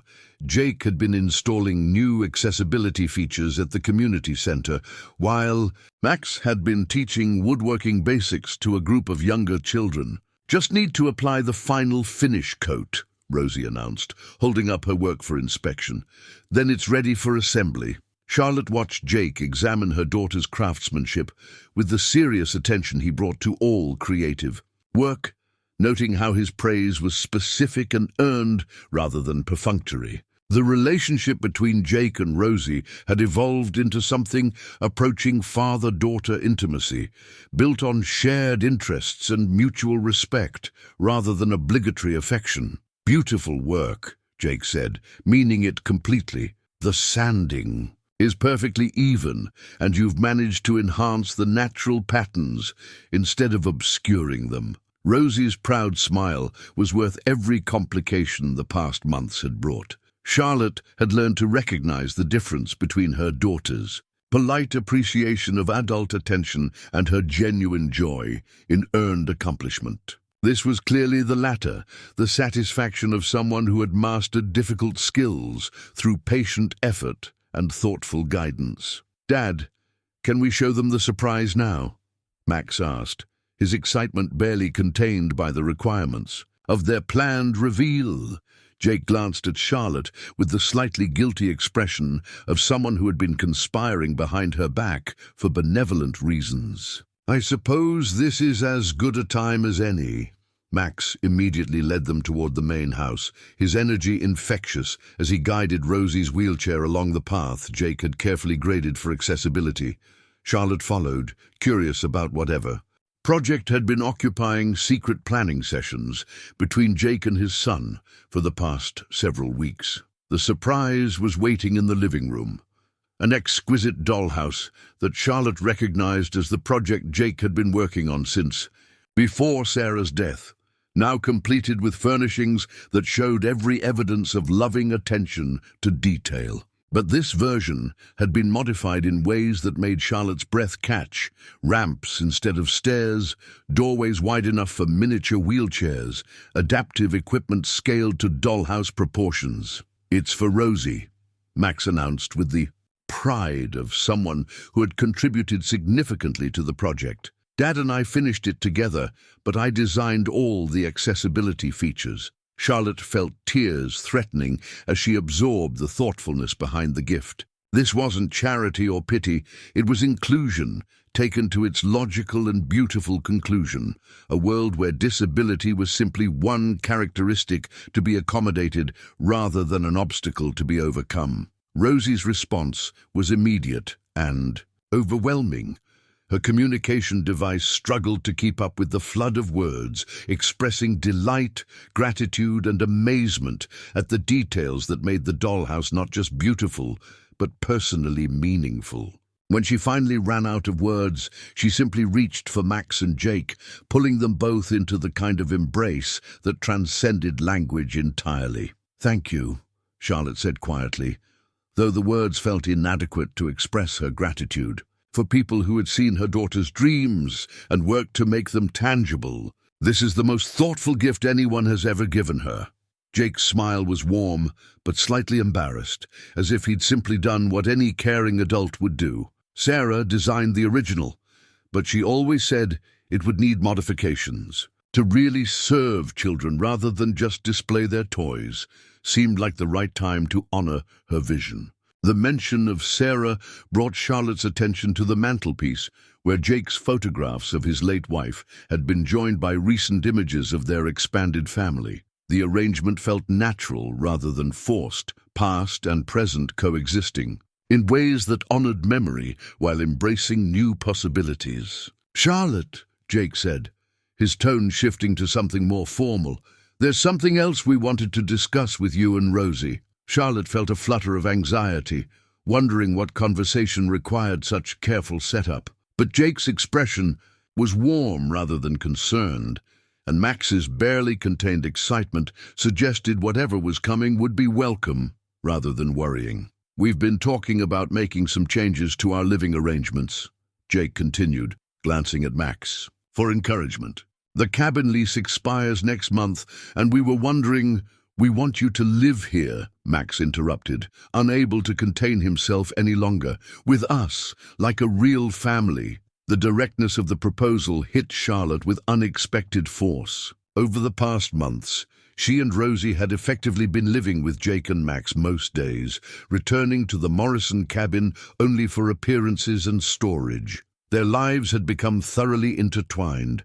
Shared meals, collaborative projects, integrated routines that felt more natural than any domestic arrangement Charlotte had ever experienced. But hearing the invitation spoken aloud, seeing the hope in both Jake's and Max's faces, forced Charlotte to confront questions she'd been avoiding about what their relationship actually was and where it might be heading. "That's a big step," she said carefully, aware that Rosie was listening intently to every word. "Are you sure you understand what you're asking?" Jake's response was immediate and clear. "I'm asking you to marry me, Charlotte, to build a life together that includes all the complications and possibilities that come with loving each other." The proposal was so matter-of-fact, delivered with such calm certainty that Charlotte almost missed its significance. No grand gestures, no dramatic declarations, just the honest offer of partnership from someone who had already proven his commitment through months of patient support. "Yes," Rosie's communication device announced, before Charlotte could formulate a response.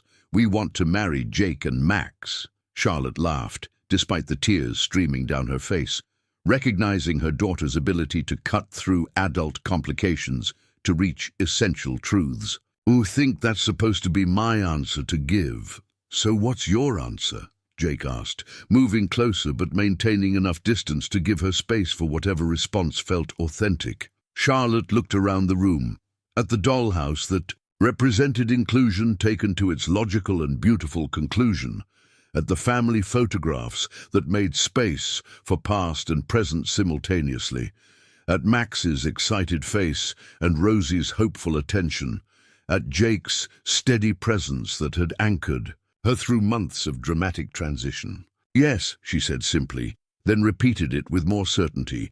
"Yes, I want to marry you and build whatever kind of life we can create together." The celebration that followed was joyful and chaotic, with Max and Rosie immediately beginning to plan sleeping arrangements and Rosie insisting they needed to call Mrs. Henderson with the news immediately.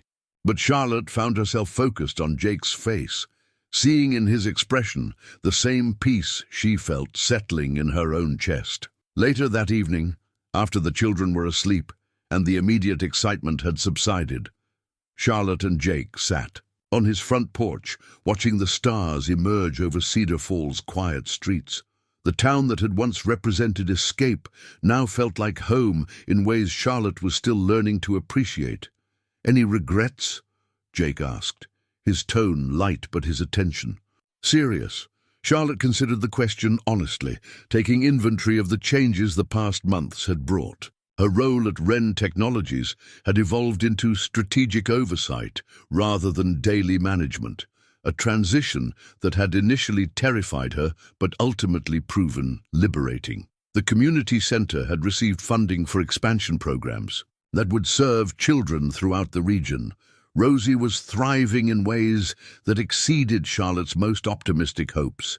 But more than any specific achievement, Charlotte had discovered something she hadn't known she was missing: the deep satisfaction that came from being known and loved for who she actually was, rather than what she represented financially. "No regrets," she said finally.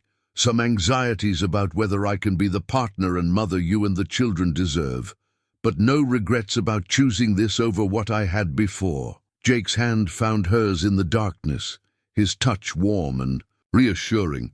"We'll figure it out together. That's what families do. They learn how to love each other better as they go."